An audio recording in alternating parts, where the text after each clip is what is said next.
ఎంత వేగం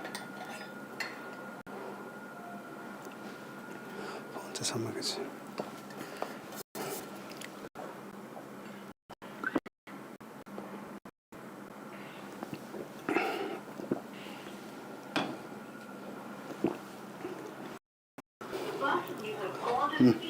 style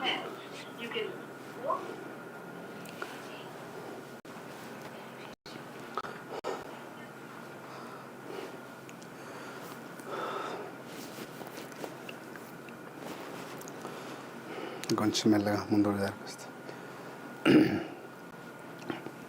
hi hello అందరికీ నమస్తే. Welcome to my class. This is the Prashant Gowda sir from PR academy. So AP endowment grade 3 executive ఆఫీసర్కి prepare అవుతున్న ప్రతి ఒక్క ఆస్పిరెంట్కి ప్రతిరోజు మనం లైవ్ టెస్ట్ అనేది నిర్వహించడం జరుగుతుంది. పేపర్ 2లో ఈరోజు మహాభారతం టెస్ట్. మహాభారతం నుంచి పర్వాలు, ఉద్యోగ పర్వం, భీష్మ పర్వం అండ్ ద్రోణ పర్వం మరియు కర్ణ పర్వం, ఈ 4 పర్వాల నుండి కొన్ని ఇంపార్టెంట్ క్వశ్చన్స్ మనం డిస్కషన్ చేస్తాం. అలాగే దీంతో పాటు ఉన్నాయమ్మా, అలాగే ఉన్నా ప్రాబ్లం లేదు, ఉన్నాయి.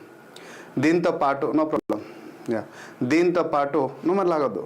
దీంతో పాటు కంటెంట్ ఎక్స్ప్లెనేషన్ చేస్తూ 4 ఆప్షన్స్ ఏవైతే ఉన్నాయో 4 ఆప్షన్స్కి ఎక్స్ప్లెయిన్ చేస్తూ కంటెంట్ గురించి కూడా అవగాహన కల్పిస్తూ వెళ్ళడం జరుగుతుంది.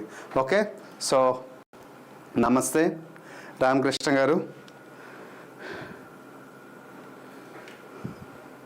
చాలా బాగుంది సార్ క్లాస్.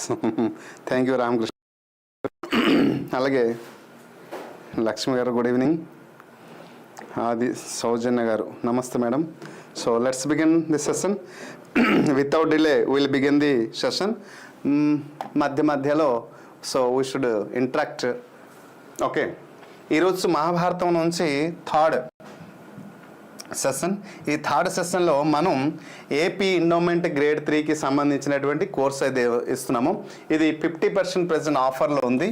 సో పర్చేజ్ చేయని వారు చేయండి, చేసిన వారు మరి కొంతమందికి షేర్ చేయండి. ఓకే, ఎనీహౌ దీని గురించి తర్వాత మనం మాట్లాడదాం. కోర్సు గురించి ముందు క్లాస్ గురించి క్లియర్గా తెలుసుకున్న దాని గురించి మాట్లాడదాం. రైట్, ఫస్ట్ క్వశ్చన్ ఏంటంటే ఫస్ట్ క్వశ్చన్ చూడండమ్మా. పాండవులకు రాయభారిగా వెళ్ళడానికి శ్రీకృష్ణునితో ఎవరు వెళ్ళారు? ఇక్కడ మనం ఏ పర్వం నుంచి మనం అన్నాం? ఉద్యోగ పర్వం. ఉద్యోగ పర్వం నుంచి కొన్ని క్వశ్చన్స్ తీసుకోవడం జరిగింది. అలాగే భీష్మ పర్వం, ద్రోణ పర్వం మరియు కర్ణ పర్వం, ఈ 4 పర్వాల నుంచి దాదాపు ఒక 32 క్వశ్చన్స్ మనం డిజైన్ చేయడం జరిగింది. ప్రతిదీ కూడా ఇంపార్టెంట్, ప్రతిదీ యూస్ఫుల్ క్వశ్చన్. సో దానికి ఎక్స్ప్లెనేషన్ కూడా డీటెయిల్గా నేను అందిస్తాను. రైట్, ప్రతి ఒక్కరికి good evening. Okay, so right. So శ్రీకృష్ణుడితో ఎవరు వెళ్ళారు? దృష్టుడు, సాత్యకి, ఉత్తరుడు మరి ద్రుపదుడు. ఇక్కడ దృష్టద్యుమ్నుడు ఎవడు? దృష్టద్యుమ్నుడు ఎవరంటే ద్రుపద మహారాజు. తను దృష్టద్యుమ్నుడికి సైన్యాధ్యక్షుడిగా నియమిస్తాడు. ఈయన ద్రౌపదికి సోదరుడు. ఎవరి కొడుకు? ద్రుపదుడు మహారాజు కొడుకు. ఎందుకు ఈయన పుట్టాడు? అగ్నిగుండం నుండి పుడతాడు. ఎవరిని చంపడానికి? ద్రోణాచార్యుని హతమార్చడానికి. ఓకే, నెక్స్ట్ సాత్యకి శ్రీకృష్ణుని యొక్క బంధువు మరియు శిష్యుడు. ఆయన ఏం చెప్తే అదే చెప్తాడు. రాయభారంలో తోడుగా వెళ్ళడం జరిగింది. సో ఎవరు? సాత్యకి అనేది సాత్యకి. ఈయన శ్రీకృష్ణు యొక్క దగ్గర బంధువు మరియు తను ఏమి చెప్తే అది చేసుకుని వెళ్ళే వ్యక్తి. ఉత్తరుడు, ఈయన మత్స్యరా దేశపు రాజు విరాట మహారాజు కొడుకు పేరే ఉత్తరుడు. ద్రుపదుడు, ఈయన పాంచల దేశపు రాజు, ద్రౌపది తండ్రి మరియు ఎక్కడ దృష్టదేవుడి యొక్క తండ్రి అని చెప్పవచ్చు. So right answer is the Satyaki is the exact answer. శ్రీకృష్ణుడితో భారంగా వెళ్ళడానికి శ్రీకృష్ణుడితో ఎవరు వెళ్ళారు అంటే సాత్యకి వెళ్ళడం జరిగింది. ఓకేనండి. సో పాండవులకు సంధి ప్రయత్నం విఫలమైన తర్వాత దుర్యోధనుడు శ్రీకృష్ణుని బంధించాలని ఎవరికి ఆజ్ఞాపించాడు? అహంకారంతో విరిగితే తన చుట్టూ ఉన్నటువంటి ఇది తనకి అర్థం కాదు. అహంకారం తనలో ఆవాహిస్తే తనలో ఉన్న జ్ఞానం అనేది అంధకారంగా మారిపోతుంది. అందుకోసమే శ్రీకృష్ణుడు లాంటి గొప్ప వ్యక్తికి తను బంధించడానికి ప్రయత్నించాడు. ఎప్పుడైతే రాయభారంగా దూతగా వెళ్తారో, అంటే దూత అని చెప్పొచ్చు, రాయభారం అని ఇక్కడ రాయభారంగా ఎప్పుడైతే శ్రీకృష్ణుడు వెళ్తాడో హితబోధన చేయడానికి, మీరు యుద్ధము అంటున్నారు, అది సంభవం కాదు, అది సరైన దారి కాదు, సరైన నిర్ణయం చేస్తే వారు ఎంతో వీరు ఎంతే, ధర్మ మార్గంలో మనం ఆలోచించాలి. పెద్దలు ఉన్నారు, గురు ద్రోణులు ఉన్నారు, అలాగే అంగరాజ కర్ణుడు ఉన్నాడు, మహారథులు, అలాగే పితామహుడు రాజుగారు ఉన్నారు. ఓకే, ధృతరాష్ట్రుడు లాంటి రాజుడు, విదురుడు జ్ఞానవంతుడు, ఇంత పెద్ద సభలో ఒకరికి అన్యాయం చేయడం అనేది కరెక్ట్ కాదు అనేసి అనేక రకాలు హితబోధన చేస్తారు. ఒకవేళ యుద్ధమే కోరుకుంటే యుద్ధం వల్ల సర్వనాశనం అవుతుంది అని చెప్పడం జరుగుతుంది. అయినా కూడా వినిపించుకోరు. నేను ఏమి ఇవ్వను, వారికి చేతనైతే చేసుకోమని కరాఖడ్డిగా చదువు. అంటే బొట్టని వేళ్ళ పైన ఉన్న గోరుకున్నంత ఆవగింజ అంతా కూడా ఇవ్వను అనేసి దుర్యోధను కరాఖడ్డి చెప్పేసిన తర్వాత రాయభారం అయిపోయింది. సరే, మీరు యుద్ధానికి సిద్ధమా? ఓకే, సిద్ధము. అయితే మీరు ఏమి ఇవ్వదలుచుకోలేరు. అనేక మంది అనేక రకాలు చెప్పినా కూడా జరగదు. చివరికి ఈయన ఏం చెప్తారంటే, సరే మీ రాయభారం అయిపోయిందా? తను వెళ్ళిపోవడానికి ప్రయత్నిస్తుంటే, కృష్ణ ఆగు, ఓ యాదవ ఆగు అనేసి అంటాడు. కృష్ణ కూడా అనడు, అహంకారం, ఓ యాదవ ఆగు అనేసి అంటాడు. ఆగి నువ్వు ఎక్కడి నుంచి వచ్చావు, నీ ఒక మాట చెప్పు, వెళ్ళిపోతానంటే కాదు, నా సభలోనికి నువ్వు అడుగు పెట్టావు,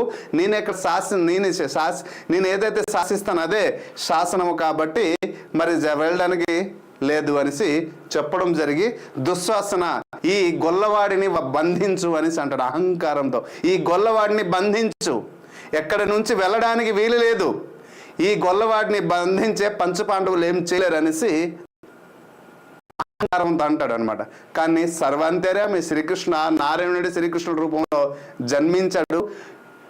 తన చిన్ననాటి అప్పుడే బొట్టని వేలుతో కదా కొండనెత్తినటి వాడు, చిన్ననాటి తనంలోనే తన మామ కంసుడు, భయంకరమైనటువంటి కంసుడిని చంపినవాడు. ఈయనెంత అయినప్పటికీ కూడా సో బంధించడానికి సరే ప్రయత్నం చేస్తా కూడా చెయ్యి అనేసి తన దుశ్శాసనని పంపిస్తే, అక్కడ ఉన్న భటులకి అందరూ పిలిపించి బంధించడానికి ప్రయత్నిస్తుంది. కానీ పిల్లమని తెగిపోతుంది. అది తెగిపోయిన తర్వాత విశ్వరూపాన్ని చూపిస్తాడు. అప్పుడు కూడా అర్థం కాదు. భీష్ముడు, కర్ణుడు, దుశ్శాసనుడు, తన సోదరులు అంటే ఎంతమంది, మిగిలిన 99 మంది ఉన్నారు కదా. సో అక్కడ దుశ్శాసనుడు అన్న ఏదైతే ఆజ్ఞాపిస్తాడో తమ్ముడు ఇమీడియట్లీ చేయడానికి దుశ్శాసనుడు ఉంటాడు. 100 తప్పులు చేస్తే ఈ 100 తప్పుకి అనుసరించిన వాడి వ్యక్తి దుశ్శాసనుడు ఇమ్మీడియట్. సో దుశ్శాసనుడు అంత ప్రియమైన సోదరుడు అనమాట. So right answer is the దుశ్శాసనుడు. నెక్స్ట్ క్వశ్చన్, ఉద్యోగ పర్వంలో సంజయ రాయభారానికి ముందు ఎవరు పాండవుల దగ్గరికి వెళ్ళారు? సో ఉద్యోగ పర్వంలో ఇక్కడ మనం గమనించాలి క్వశ్చన్. సో ఉద్యోగ పర్వంలో సంజయుడు రాయభారానికి ముందు ఎవరు పాండవుల దగ్గరికి వెళ్ళారు? రాయభారం జరగక ముందు పాండవుల దగ్గర వెళ్ళి, సో అంటే యుద్ధమేనా లేకపోతే దాని గురించి చర్చ అవుతాయి. సో దాని గురించి ఎవరు వెళ్ళారు అనేసి అక్కడ క్వశ్చన్ అడగడం జరిగింది. రైట్, ఇప్పుడు చూద్దాం. ధృతరాష్ట్రుడు, దుర్యోధనుడు, ద్రోణుడు, ఉలూకుడు. సో ధృతరాష్ట్రుడు ఏంటంటే రాజు, ఆయన వెళ్ళలే. సో హస్తినాపురానికి రాజు, కార్యనిర్వాహక రాజు, అంధ రాజు అని చెప్పి, కౌరవులకు తండ్రి. దుర్యోధనుడు కౌరవుల్లో పెద్దవాడు, అహంకారి, అగ్రుడు అండ్ యువరాజు. ద్రోణుడు పాండవులకి కౌరవులకి గురువు. మరి ఉలూకుడు, ఉలూకుడు అన్నాడు ఎవరంటే శకుని కుమారుడు, దుర్యోధని దూతగా వెళ్ళడం జరుగుతుంది. ఎవరి దగ్గరికి? పాండవుల దగ్గరికి దుర్యోధనుడు దూతగా వెళ్ళడం జరుగుతుంది. So this is the right answer. Next question, రాయభారానికి వెళ్ళినప్పుడు ధృతరాష్ట్రుడు ఆయనకు ఎక్కడ ఆతిథ్యం ఇచ్చాడు? చూసారా, ధృతరాష్ట్రుడు ఎక్కడ ఆతిథ్యం ఇచ్చాడు అనేసి అడిగాడు. ఎప్పుడైతే శ్రీకృష్ణుడు రాయబారానికి వెళ్తాడో కౌరవ రాజ్యానికి వెళ్ళేటప్పుడు ధృతరాష్ట్రుడు ఎక్కడ దాన్ని ఆతిథ్యం ఇవ్వడం జరిగింది? ఎవరికి? శ్రీకృష్ణుడికి.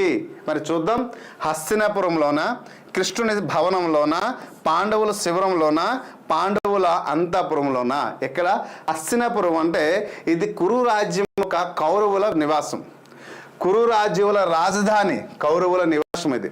మరి కృష్ణుని భవనం, మరి కృష్ణుని భవనం కూడా అక్కడ ఉంది. ఇది ద్వారకలో ఉంది. కృష్ణుని నివాసం అనేది ద్వారకలో ఉంటుంది. Okay sir, wrong answer. పాండవుల శిబిరం, ఇది పాండవుల బస చేసినటువంటి ప్రదేశం. ఓకేనా? నెక్స్ట్ పాండవుల అంతఃపురం. పాండవుల ఆ సమయంలో హస్తినాపురంలో లేరు. So which is the exact answer? ఇక్కడ మనం గమనించాల్సింది ఏంటంటే రైట్ ఆన్సర్ హస్తినాపురంలోనే ఆయన, ఇది రాజధాని కాబట్టి. మరి ఇవన్నీ ఇది పాండవులు అక్కడ లేరు, పాండవుల శిబిరం అక్కడ ఇంతకుముందు ఉండేవారు వాళ్ళ శిబిరంలోని, సో ఇప్పుడు లేరు. కృష్ణుని భవనం కాదు. So these 3 are the wrong. Right answer is the హస్తినాపురంలోనే ఆతిథ్యం ఇవ్వడం జరుగుతుంది. Okay, so this is the right answer. Next question, కృష్ణుడు పాండవుల రాయబారానికి వెళ్ళినప్పుడు ఎవరి ఇంట్లో బస చేశాడు? మంచి క్వశ్చన్ అండి. సో ఆయన ఆతిథ్యం ఇచ్చినప్పటికీ కూడా అక్కడ ఉండకుండా వేరే చోటకి కృష్ణుడు వెళ్ళడం జరుగుతుంది. విదురుడు ఇంటికి వెళ్ళడం జరిగిందా? ద్రోణుడు గారి ఇంట్లో బస చేశారా? దుర్యోధనుడి ఇంట్లో బస చేశాడా? కర్ణుడి ఇంట్లో బస చేశాడా? మంచి క్వశ్చన్ ఇది.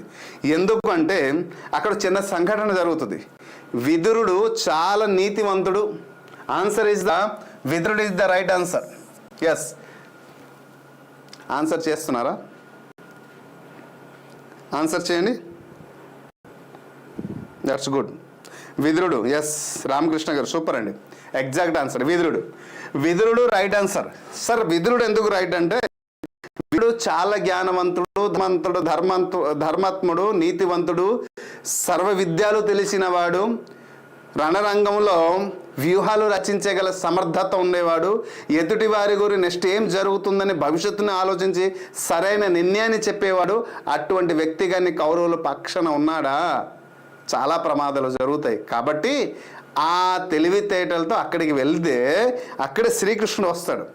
శ్రీకృష్ణుడు వచ్చి ఇక్కడ శ్రీకృష్ణుడికి మరి దుర్యోధనుడికి విదురుడికి చిన్న పార్టీ డిస్కషన్ జరుగుతుంది. డిస్కషన్ జరిగితే నువ్వు నాకు హితబోధన చెప్తావా అనేసి విదురుడికి దుర్యోధనుడికి గట్టిగా జస్ట్ వాగ్వాదం జరుగుతుంది. అప్పుడు నువ్వు ఒక దాసి పుత్రుడివి, నువ్వు నాకు సలహా ఇచ్చిన వాడివా అనేసి దుర్యోధనుడు అంటాడు.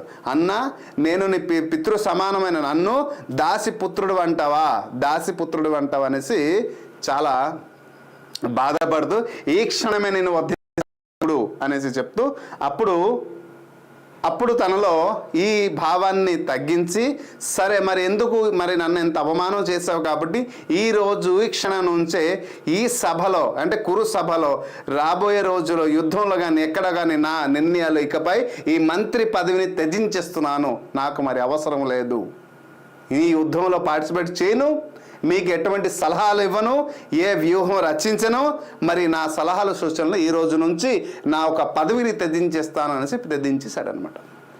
లేకపోతే విదురుడు ఉన్నా కూడా ప్రమాదకరం. దిస్ ఇస్ ద ఓకే అంతా. మరి ద్రోణుడు అనే గురువు గారు. సో కురు పాండవులకి అస్త్రశస్త్రాలు నేర్పించిన వాడు కాదు. దుర్యోధనుడు మరి ఇంటికి అసలు దుర్యోధన వెళ్ళిందే మరి పాండవులు కురు రాజ్యాన్ని కదా. సో కాబట్టి దిస్ ఇస్ కర్ణుడు అయితే అస్సలు లేదు. ఓకేనా? So right answer is the విదురుడు. Hope you understand. నెక్స్ట్, దుర్యోధనుని సభలో రాయబారం విఫలమై తర్వాత కృష్ణుడిని పట్టుకోవాలని దుర్యోధనుని ఆజ్ఞాపించేటప్పుడు కృష్ణుడు చూపిన విశ్వరూపంలో ఎవరు ఉన్నారు? గొప్ప క్వశ్చన్ అండి. సో రాయబారానికి శ్రీకృష్ణుడు రావడం జరిగింది. ఈ రాయబారంలో ఎప్పుడైతే శ్రీకృష్ణుడు ఆన్సర్ చేయండి దీనికి, తర్వాత ఎక్స్ప్లెయిన్ చేస్తాను. పాండవులు విదురుడు, భీష్ముడు ద్రోణుడు, పాండవులు సాత్యకి ధృతరాష్ట్రుడు, భీష్ముడు కర్ణుడు. మంచి క్వశ్చన్ అడిగారు. మంచి క్వశ్చన్, చాలా మంచి క్వశ్చన్ ఇది. సో రైట్, దుర్యోధనుని సభలో రాయభారం విఫలమైన తర్వాత, రాయభారంకి వెళ్ళి శ్రీకృష్ణుడు, అది విఫలమైంది అయిన తర్వాత కృష్ణుడిని పట్టుకోవాలని దుర్యోధనుడికి అప్పుడు కృష్ణుడిని పట్టుకోవాలి, ఎందుకంటే సంఖ్యలతో బంధించేయాలనేసి వీళ్ళు నిర్ణయిస్తారు. అప్పుడు అజ్ఞాపించినప్పుడు కృష్ణుడు చూపిన విశ్వరూపంలో ఎవరు ఉన్నారు, ఆ విశ్వరూపం అంటే తను ఒక విశ్వరూపం చూపిస్తాడనమాట. దాని ఎవరు ఉన్నారు అనేసి అడిగారు. పాండవులు, విదురుడు, భీష్ముడు, ద్రోణుడు ఉన్నారా? పాండవులు, సాత్యకి, ధృతరాష్ట్రుడు ఉన్నారా? అంటే పాండవులు, సాత్యకి, ధృతరాష్ట్రుడు అంటే వీళ్ళు మిగిలారనేసి అర్థం. ఓకేనా? సో భీష్ముడు, కర్ణుడు ఉన్నారా? దాని అర్థం అందరూ చనిపోతారు, వీళ్ళు మాత్రమే మిగులుతారు అనే ఒక సత్యాన్ని తెలియపరచడానికి శ్రీకృష్ణుడు ఎక్కడ, చూద్దాం ఎంతమంది ఆన్సర్ చేస్తారు. ఇది కాదు సబ్జెక్ట్ నాలెడ్జ్ అండి, ఇది మంచి సబ్జెక్ట్ నాలెడ్జ్. అంటే ఎక్కడ మనకు కాన్సెప్ట్ ఎంత బాగా వచ్చు అది ఒక ఇంపార్టెంట్ అయితే, క్వశ్చన్ అడిగేటప్పుడు చూడండి ఎంత బాగా అప్లికేషన్ ఓరియంటెడ్ క్వశ్చన్ ఎలా చేశాడు ఇక్కడ.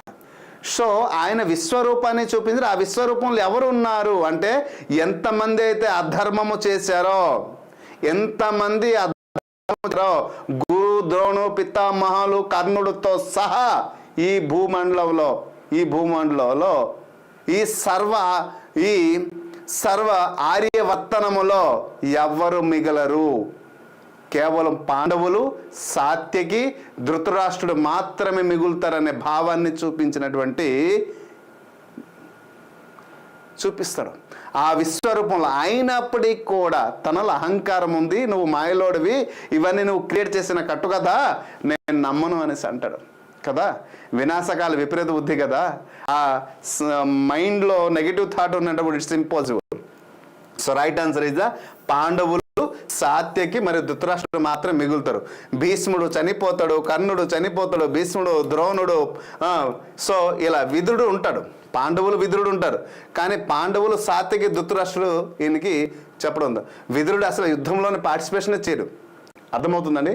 So right answer, this is the exact answer. ఓకేనే? సో దిస్ ఇస్ అయితే ఆ విశ్వరూపంలో ధర్మం ఏంటి, అధర్మం ఏంటి తెలియపరిచినడానికి చాలా ప్రయత్నం చేశాడు, ఆయన కూడా వినిపించుకోలేదు.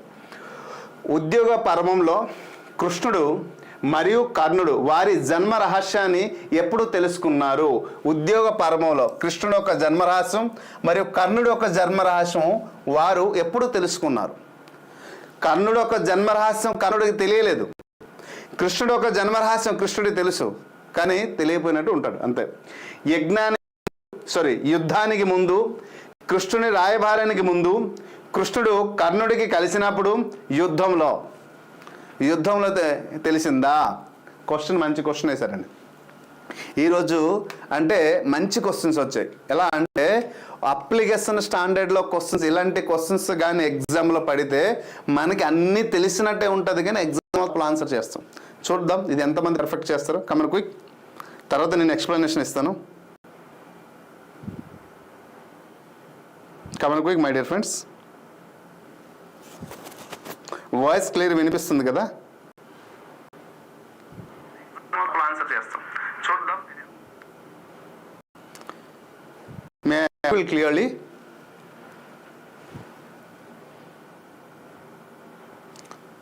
సెవెంత్ వన్ సియా? Yes, exact answer. చాలామంది పర్ఫెక్ట్ చేశారు. కృష్ణుడు కర్ణుడిని కలిసినప్పుడు, కృష్ణుడు ఎప్పుడు కర్ణుడిని కలుస్తాడు? ఇది కూడా క్వశ్చన్. ఓకే, యుద్ధానికి ముందు ఒక సాధారణ కాల వ్యవధి, యుద్ధానికి ముందు ఒక సాధారణ కాల వ్యవధి ఇదైతే లేదు. కృష్ణుడు రాయభారానికి వచ్చే ముందు కర్ణుడితో కలడు. కృష్ణుడు కర్ణుడి కలిసినప్పుడు వారి యొక్క జన్మరహస్యం చెప్తాడు. కృష్ణుడు రాయభారం విఫలమైన తర్వాత కర్ణుడికి అతని జన్మరహస్యానికి చెప్పడానికి ప్రయత్నించి చెప్తారనమాట. ఎవరు? శ్రీకృష్ణుడు. ఏడని, నువ్వు ఇంతవరకు నేను రాధేయుడివి అంటున్నావు కదా, నువ్వు ఏనాడైనా నువ్వు పుట్టిన తర్వాత కవచ కుండలాలు ఎలా వచ్చాయి, నేను ప్రతి క్షణం ఆ సూర్య భగవానుడు నిన్ను ఎలా రక్షిస్తున్నాడు, నువ్వు ఎప్పుడైనా వచ్చావా అని అడుగుతాడు. ఈరోజు ఇలా డిస్కషన్ జరుగుతుంటే నేను నా జీవిత పర్యంతము కూడా శ్రేష్ఠుడిని అవ్వడానికి ప్రయత్నించాను. రెండోది, ఈ కుల మత భేదభావాలు ఉంటాయి కదా, దాన్ని అధిగమించి తెలివి ఉన్నవాడు, బలం ఉన్నవాడు, అస్త్రశస్త్ర విద్యలు తెలిసినవాడు, లేకపోతే నైపుణ్యం ఉన్నవాడే రాజ్యం వెళ్ళాలి. కానీ కుల వ్యవస్థ అనేది పోవాలి, రాజు కొడుకు మళ్ళీ రాజు అవ్వాలి, ఆ వ్యవస్థ పోవాలి, చిన్నవాడు పెద్దవాడు భేదభావాలు పోవాలని, అది పోవాలి, అందరూ సమానం, మనుషులు అంటే సమానం అనే భావన రావడానికి నేను జీవిత పర్యంతం ప్రయత్నించాను. మరి ఈరోజు కర్ణుడు అంటే ఎక్కడ ఎవరు? దుర్యోధనుడు యుద్ధానికి సై అనడానికి కారణం తన పక్కన కర్ణుడు ఉన్నాడనే ఒక ధైర్యంతో. సో భీష్మ, ద్రోణ వీళ్ళపైన నమ్మకం ఉండదు, కొంత అపనమ్మకం ఉంటుంది, కానీ కర్ణుడి పైన పూర్తి విశ్వాసం ఉంటుంది ఆయనకి. సో కాబట్టి అలా ఒప్పుకునేటప్పుడు అప్పుడు ఈయనకి కూడా ఒక్కసారి ధర్మం గురించి చెప్దామని శ్రీకృష్ణుడు ప్రయత్నిస్తాడు. కర్ణ, ఓకే, నువ్వు ఈ రోజుడి వరకు నువ్వు రాధే కొడుకు అంటావు కదా, రాధే కొడుకు కాదు, కుంతి కొడుకువి. మరి కుంతిగా కొడుకు ఎలా జన్మించడం జరిగిందో, సూర్య భగవాను వంశంతో నువ్వు జన్మించావు కాబట్టి కవచ కుండలాలు సహజంగా నీ రావడం జరిగింది. నీ చర్మ సౌందర్యం అలాగ ఉండేది కాబట్టి, నీలో అంత తెలివితేటలు అంత జ్ఞానం ఉంది కాబట్టి పరశురామ ప్రభువు కూడా మెచ్చి నేను విద్యాభ్యాసం చేయడం జరిగింది అని ఎక్కడ చెప్పడం జరిగింది. అయితే పరశురామ ప్రభు దగ్గర తను వేరే బ్రాహ్మణుడు ఒక పక్కన పెట్టండి, కానీ తనలో ఉన్న స్వభావం జ్ఞానం అనేది ఉంటుంది, బై బర్త్ నుంచి వచ్చింది కదా. సో అది చెప్పిన తర్వాత ఈరోజు ఈ క్షణం ఎప్పుడు చెప్తే లాభం ఏంటనేసి కర్ణుడు చెప్తాడు.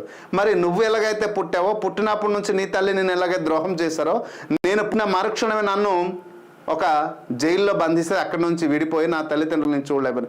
నీ జన్మ కథ ఎలా ఉందో నా జన్మ కథ. నువ్వు ఎలాగైతే జీవితాంతం బాధపడుతున్నావో నేను కూడా అలాగే బాధపడుతున్నాను. నేను ధర్మం కోసం ప్రయత్నించి ధర్మంని స్థాపించడానికి సర్వం కోల్పోవడానికి కూడా నేను సంసిద్ధంగా ఉన్నాను అని కృష్ణుడు చెప్పడం జరుగుతుంది. సో అందుకోసమే వారి యొక్క జన్మ రహస్యం గురించి డిస్కషన్ ఎక్కడ జరుగుతుందంటే, ఈ రాయభారానికి వెళ్ళిన తర్వాత అక్కడ రాయభారంలో ఎటువంటి ఒప్పందం జరగకపోవడం, విఫలమవడం తర్వాత కర్ణుడి గురించి చెప్పడం జరుగుతుంది. తర్వాత కుంతిదేవి వచ్చి చెప్పడం జరుగుతుంది. ఓకేనా? సో నెక్స్ట్ క్వశ్చన్, దుర్యోధనుడు పాండవులకు ఎన్ని గ్రామాలు ఇవ్వడానికి నిరాకరించాడు? రాయభారానికి శ్రీకృష్ణుడు వెళ్ళారు కదా, మీరు ఏది ఇవ్వకపోతే ఒక చిన్న బంజీరి భూమి, దేనికి పనికిరానటువంటి భూమిని ఇస్తే సస్యశ్యామలుగా మార్చి ఇంద్రప్రస్థానాన్ని నిర్మించిన తర్వాత మీరు మాయజూధంలో ఓడించి సర్వం లక్కు నిలిపోయారు కదా. మీరు వేసినటువంటి 12 సంవత్సరాల అరణ్యవాసం, 1 సంవత్సరం అజ్ఞాతవాసం కూడా పూర్తి చేసి వారికి అన్ని రకాల అవమానాలు, అపనిందలు ఇవన్నీ చేసినప్పటికీ కూడా సంసిద్ధంగా ఉండి ధర్మం వైపు నిలబడ్డారే. ఈరోజు మీతో పాటు సమాన హక్కులు ఉన్నప్పటికీ కూడా సమాన హక్కులు అడగకుండా వారికి 5గురు ఉన్నారు కాదు, 5గురు సరిపోయేటట్టు బ్రతకడానికి కావలసిన కొంత ఇవ్వండి అనేసి అడిగితే దానికి కూడా ఒప్పుకోడు అనమాట. సో దుర్యోధన పాండవులకు ఎన్ని గ్రామాలు అడిగారు, సో అది కూడా ఇవ్వడానికి 5, 1, 100 గ్రామాల, 500 గ్రామాల. సో ఇక్కడ అందరికీ తెలుసు పంచపాండవులు 5గురు కాబట్టి రైట్ ఆన్సర్ అనేది 5 గ్రామాలు వీళ్ళు అడుగుతారు. పంచపాండవులు 5గురు కాబట్టి మరి 5 గ్రామాలు అది కూడా ఇవ్వడానికి నిరాకరించారు. పంచపాండవుల కోరి 5 ఊర్లు కూడా ఇవ్వనని దుర్యోధన చెప్పడం జరిగింది. పాండవులు అడిగింది 5 ఊర్లు, 1 కాదు. సో ఇక్కడ దీని వీళ్ళు ఒప్పుకోవడం జరగదు. ఓకేనా? దుర్యోధన అసలు ఒప్పుకోడు, చెప్పారు కదా, గోరు పైన సిల్లిగా ఉన్నంత ఇది కూడా ఇవ్వననేసి చెప్పడం జరిగింది. నెక్స్ట్, మహాభారత యుద్ధంలో కౌరవులు సైన్యానికి మొదటి సేనాధిపతి ఎవరు? ఇప్పుడు మనం ఉద్యోగ పర్వం అయిపోయింది, భీష్మ పర్వం వచ్చాం. ఈ క్వశ్చన్ నుంచి భీష్మకి మనం ఎంటర్ అయ్యాము. టోటల్గా 4 పర్వాలు అని చెప్పాను, భీష్మ పర్వానికి మనం ఎంటర్ అయ్యాము. భీష్మ పర్వంలో మహాభారత యుద్ధంలో కౌరవుల సైన్యానికి మొదటి నుండి సేనాధిపతిగా ఎవరు ఉన్నారు? సో కర్ణుడా, ద్రోణుడా, భీష్ముడా, అశ్వత్థామ? సో మహాభారతం యుద్ధంలో కర్ణుడు, అతడు ద్రోణుడు తర్వాత కౌరవ సేనానికి సేనాధిపతి అవుతాడు. ఎప్పుడు? భీష్ముడు చనిపోయిన తర్వాత ద్రోణాచార్యుల వారు సేనాధిపతి అయిన తర్వాత, ద్రోణాచార్యులు చనిపోయిన తర్వాత కర్ణుడు. అయితే ఇప్పుడు కర్ణుడి కుంతీదేవికి పుట్టినటువంటి బిడ్డ అని భీష్ముడికి తెలిస్తే ఆ కుంతీదేవికి ఇచ్చినటువంటి మాట ఏంటంటే ఇక్కడ పంచపాండవులు చవకూడదు, అన్నదమ్ములు కొట్టుకోకూడదు అనేసి ఉద్దేశంతో నేను రణరంగంలో ఉన్నంత వరకు కర్ణుడు రణరంగంకి రాకూడదు, యుద్ధ భూమిలోనికి రాకూడదు అనేసి మాట తీసుకున్నాడు. అందుకోసం కర్ణుడు రాడు. సో కర్ణుడు ద్రోణుడి తర్వాత సేనాధిపతి వహిస్తాడు, కాబట్టి ఇది రాంగ్. మొదటి నుంచి ఎవరు ఉంటాడు? ద్రోణుడు. మొదటి నుంచి కాదు ద్రోణుడు, ఎందుకంటే భీష్ముడు తర్వాత కౌరవ సేనానికి సేనాధిపతి అవుతారు భీష్ముడు చనిపోయిన తర్వాత. సో అశ్వత్థామ చివరిలో అంత యుద్ధం అంతా అయిపోయిన తర్వాత పంచపాండవులు అంటే ఉప పాండవులను వీళ్ళందరికీ నాశనం చేయడానికి అశ్వత్థామ తీసుకుంటాడు. కానీ చివరికి మొదటి నుంచి చివరి వరకు, చివరి అంటే కొన్ని రోజులు, దాదాపు 11 రోజులు, మొదటి రోజు నుంచి 11 రోజుల వరకు భీష్ముడే సేనాధిపతిగా ఉంటారు. సో అంత పెద్ద ధనుర్ధారి. పరశురామ ప్రభువుకే ఓడించినటువంటి గొప్ప వ్యక్తి ఎవరంటే భీష్ముడు. ఎంత ధర్మాత్ముడు, ఎక్కడ కూడా అధర్మం చేయలే, కానీ తన తీసుకున్న నిర్ణయంలో ధర్మం ఉంది. ఆ ధర్మానికి కట్టుబడి ఉండిపోయే తర్వాత కాలం మారుతున్నప్పుడు ధర్మం మారుతుంటుంది. సో కాలం మార్చుకుంటూ మనం వెళ్ళాలి. సో అంటే ధర్మం అంటే సమాజ పరిరక్షణ కోసమే తప్ప సో సమాజాన్ని పరిరక్షించడం, మనుషులని పరిరక్షించడం, సమాజాన్ని సృష్టి పరిరక్షించడం ధర్మాన్ని మనం అస్త్రంగా వాడాలి. కానీ నేను నమ్మిందే సూత్రం, నేను నమ్మిందే ధర్మం అంటే మాత్రం పొరపాటు. ఆయన చేసింది ఒక చిన్న పొరపాటు, అదొకటే. సో అది డిస్కషన్ కూడా జరుగుతుంది, కర్ణుడికి మరియు భీష్ముడికి మధ్య జరుగుతుంది. కురుక్షేత్ర యుద్ధంలో శ్రీకృష్ణుడు అర్జునుడికి చెప్పిన దివ్యోపదేశం ఏంటి? So which divine discourse did Sri Krishna give to Arjuna on the battlefield of Kurukshetra? Kurukshetra యుద్ధంలో శ్రీకృష్ణుడు అర్జునుడికి ఇచ్చినటువంటి గొప్ప దివ్యోపదేశం జరిగింది. అది ఏంటి? మహాభారతమా, భగవద్గీత, విష్ణు సహస్రనామమా, రామాయణమా? అలనాడు శ్రీకృష్ణుడు బోధించిందే కాబట్టి అందరికీ తెలిసిన ఆన్సరు. అలా చూద్దాం ఎంతమంది ఆన్సర్ చేస్తారు. అలనాడు శ్రీకృష్ణుడు బోధించిన భావమే ఈ సమాజం, ప్రపంచమంతటా దానినే ఆధారంగా తీసుకొని నేటి మానవుడు బ్రతుకుతున్నాడు. ఈ సృష్టిలో ప్రతి ఒక్క సమస్య ఉండి ఆ సమస్యకి పరిష్కార మార్గం దొరికినటువంటి ఏకైక పుస్తకం ఈ సమాజంలో ఏమైనా ఉందంటే అది భగవద్గీత మాత్రమే. భగవద్గీతలో దొరకని సమాధానం అంటూ ఏమీ లేదు, ఆలోచించే విధానం బట్టి ఉంటుంది. సో బోధించింది ఏంటంటే భగవద్గీత. భగవద్గీతలో ఏం తెలుస్తుంది? యుద్ధ రంగంలో అర్జునుడికి కర్తవ్యాన్ని బోధించినటువంటి పవిత్ర గ్రంథం. చాలామంది, నేను అందుకోసం అంటుంటాను మై డియర్ ఫ్రెండ్స్, చాలామంది కర్మని నమ్ముతారు. నేను అందుకోసమే ఈ కర్మని నమ్మొద్దు అంటాను. కర్మ. సో కర్మకి తేడా ఉంటుంది మై డియర్ ఫ్రెండ్స్. సో ఏంటి సార్ ఈ తేడా అంటే, ఎప్పుడైనా చాలామంది సార్ నాకు ఉద్యోగం రాలేదు అంటే నాకు దురదృష్టం కాబట్టి నాకు ఉద్యోగం రాలేదు. కర్మని నమ్మి నా కర్మ బాగులేదు అందుకోసమే నాకు ఉద్యోగం రాలేదు. కర్మ కాదు, కర్మని నమ్మండి. జీవితంలో ఉన్న స్థాయి నుంచి ఉన్నతమైన స్థాయిలో ఉంటారు. నువ్వు చేయవలసిన కర్మ ఏదైతే ఉందో దానిపైన ప్రత్యేక శ్రద్ధ వహించు, నిరంతరం దాని గురించి ఆలోచించు, నిరంతరం దానికోసం పరితపించు, నిరంతరం దాని వైపులు అడుగులు వేయి, నిరంతరం దాని యొక్క శ్రేయస్సు కోసం ప్రయత్నించు. జీవితంలో ఉన్న స్థాయి నుంచి ఉన్నతమైన స్థానంలో ఉంటాం. ఎవరైతే కర్మని నమ్ముతారో వారు ఉన్న చోట ఉండిపోతారో తప్ప పైకి వెళ్ళలేరు. సో అందుకోసమే ఈ భగవద్గీతలో బోధించింది కర్మ సిద్ధాంతం కాదు, కర్తవ్యాన్ని బోధించిన పవిత్ర గ్రంథం. మానవుడు మనుగడ ఎలా ఉండాలి, సమాజంలో ఎలా బ్రతకాలి, సమాజంలో ఎలా జీవించాలి, ధర్మం అంటే ఏంటి, అధర్మం అంటే ఏంటి, కుటుంబం అంటే ఏంటి, సమాజం అంటే ఏంటి, ఎలా జీవించాలి బోధించినటువంటి బోధన గీత సారాంశమే గీత. జీవిత సారాంశమే గీత. దీని గురించి చాలా గొప్పగా మాట్లాడవచ్చు. Okay, so this is the right answer. Okay, next Ramayanam కూడా అవుతుంది, కానీ రామాయణం ఎక్కడ బోధించలేదు. రామాయణం కూడా మనిషి జీవితంలో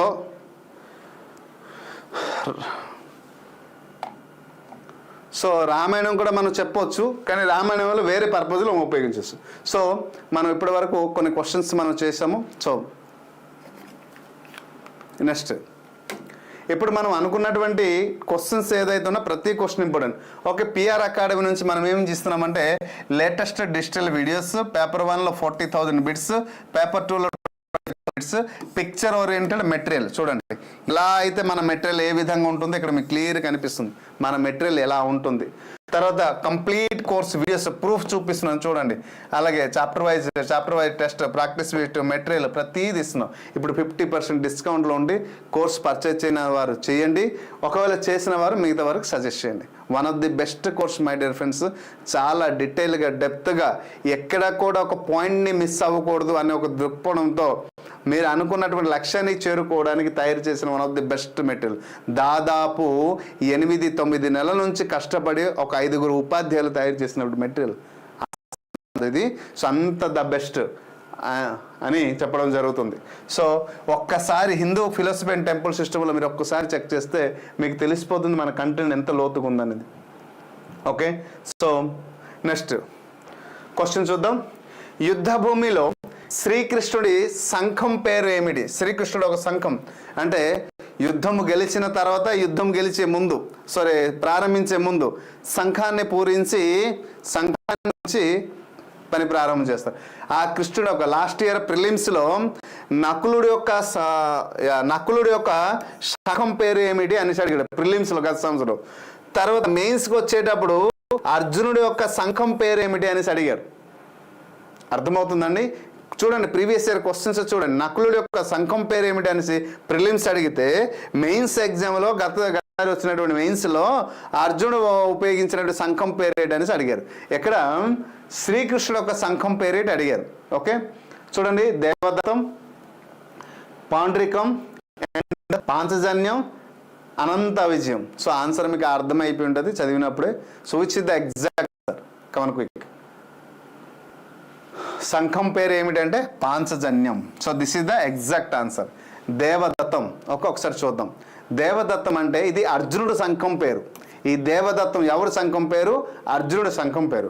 మరి పౌండ్రికం, ఈ పౌండ్రికం అనేది భీముడు యొక్క సంఘం పేరు. అందుకోసం చెప్పాను ప్రిలిమ్స్లో అడిగాడు, మెయిన్స్లో అడిగాడు. ప్రిలిమ్స్లో నకులుడి గురించి అడిగారు, ఓకేనా. మెయిన్స్లో అర్జునుడి సంఘం పేరు అడిగారు. అర్జునుడి సంఘం దేవదత్తం. సో క్వశ్చన్ కూడా ఉంటుంది మన పీడిఎఫ్లో కూడా చెక్ చేసుకోండి. నెక్స్ట్ అనంత విజయం. అనంత విజయం అనేది ఇది యుధిష్ఠిరుడికి సంఘం. ధర్మరాజు యుధిష్ఠిరుడు ఒక సంఘం పేరు. సో ఒక్కొక్కరు సంఘం అనేది ఇవ్వడం జరిగింది. నెక్స్ట్ క్వశ్చన్ చూడండి. భీష్ముడు కౌరవుల సేనాధిపతిగా ఎన్ని రోజులు పోరాడాడు? Yes, okay. సో భీష్ముడు ఎన్ని రోజులు పోరాడాడు కౌరవుల సేనాధిపతిగా?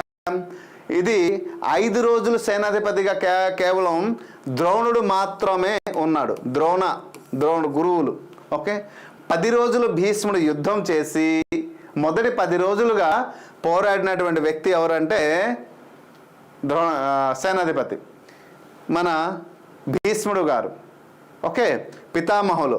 తర్వాత 11వ రోజు తన ఒక విఫలమై అర్జునుడు చేతిలో తన తుదిశ్వాస విడిచిపెట్టడానికి బాణాన్ని వదిలితే అంపసైన్యం మీద పట్టు పెడతాడు అర్జునుడు. 15 రోజులు సరైన కాల వ్యవధే కాదు, 18 కురుక్షేత్రం మొత్తం జరిగినటువంటి సంఖ్య 18 రోజులు. ఈ 18 రోజులో 10 రోజులు కూడా భీష్మ పితామహుడు ఉన్నారు. మిగిలిన 8 రోజులు మాత్రమే మిగిలిన వారు. మిగిలిన దాంట్లో 5 రోజులు అనేది గురువు దూరంలో ఉంటే మిగిలిన 3 రోజులే ఇంకా ఎవరు సైన్యాధిపతిగా ఉంటారు, కర్ణుడు ఉన్నాడు.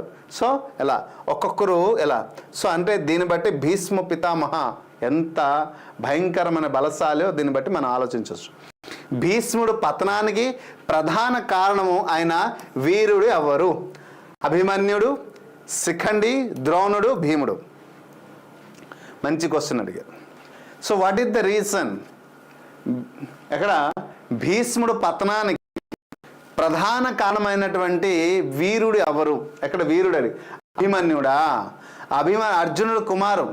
చక్రవ్యూహంలో ఎన్ని కుట్ర పన్ని రథిరథులు మహారథులు అందరూ కలిసి ఈయన్ని చంపుతారు చక్రవ్యూహంలో. మరి శిఖండి ఇతన్ని అడ్డు పెట్టుకుని అర్జునుడు భీష్ముడిని ఓడించాడు. శిఖండిని. ఎందుకంటే శిఖండి అనేది ఎవరు? అంబగా పుడుతుంది. సో అంబ కాశీరాజు కుమార్తె. సో ఎప్పుడైతే కాశీరాజు కుమార్తెలు తీసుకొచ్చేటప్పుడు అంబాలిక అంబిక. సో అంబ ఏంటంటే అప్పటికే వేరే రాజుని ప్రేమిస్తుంటే తను కూడా తిరస్కరించిన, భీష్ముడు ఓడించి తీసుకొస్తాడు కాబట్టి ఆ రాజు కూడా తిరస్కరిస్తే అప్పుడు అంబ వచ్చి ఏమంటుందంటే, నువ్వు తను తిరస్కరించావు, నేను పెళ్లి కావాల్సిన అమ్మని తీసుకొచ్చే, నన్ను పెళ్లి చేసుకుంటే అమ్మ తప్పుగా అర్థం చేసుకోవద్దు, నేను జీవితాంతం బ్రహ్మచర్య వ్రతాన్ని కోలుకున్నాను, పెళ్లి చేసుకోవడం జరగదు అనేసి అంటే, కాబట్టి నేను వేరే వర్తను పెళ్లి చేస్తానంటే కుదరదు అని. అప్పుడు పరశురాం ప్రభు దగ్గరికి వెళ్ళి అంబ కంప్లైంట్ ఇస్తుంది అనమాట. సో అప్పుడు పరశురాం ప్రభు మరియు భీష్ముడు ఘోరాతి ఘోరంగా యుద్ధం చేస్తారు. సో పరశురాం ప్రభుడు కూడా నమ్మడు, నా శిష్యుడు ధర్మాత్ముడు, అధర్మం చేయడు, తన నిర్ణయం చాలా గొప్పది అని చెప్తాడు. అప్పుడు పరశురాముడు మరియు భీష్ముడు చాలా ఘోరాతి ఘోరంగా యుద్ధం చేస్తారు. అప్పుడు పరశురాముడు కూడా ఓడిపోతాడు. తన యొక్క ధర్మం అటువంటిది. కానీ తన యొక్క చివరి కోరిక ఏంటంటే, ఎప్పుడైనా నిన్ను చంపుతానని ఒక దుర్దేశంతో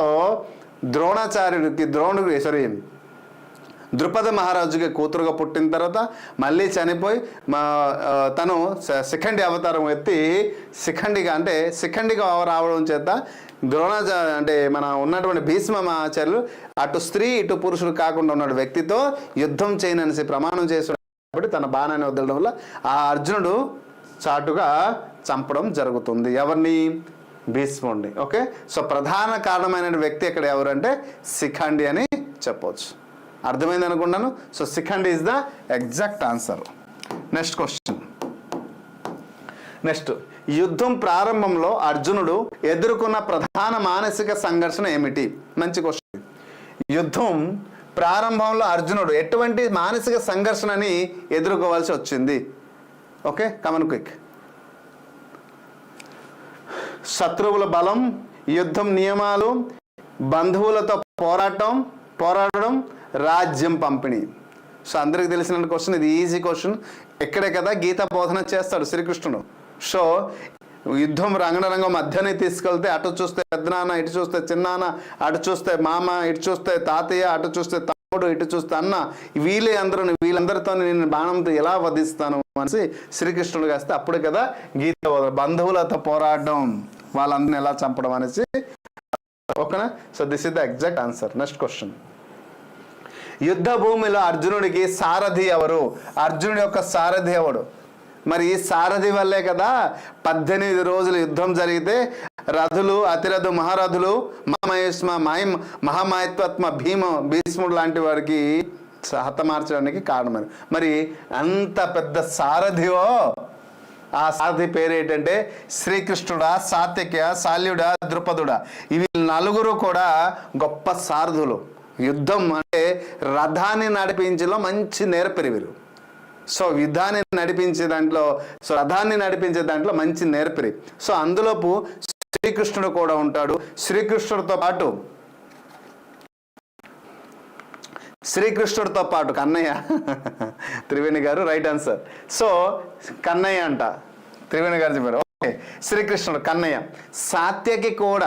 సాత్యకి కూడా పాండవ పాక్షణ పోరాడినటువంటి యోధుడు.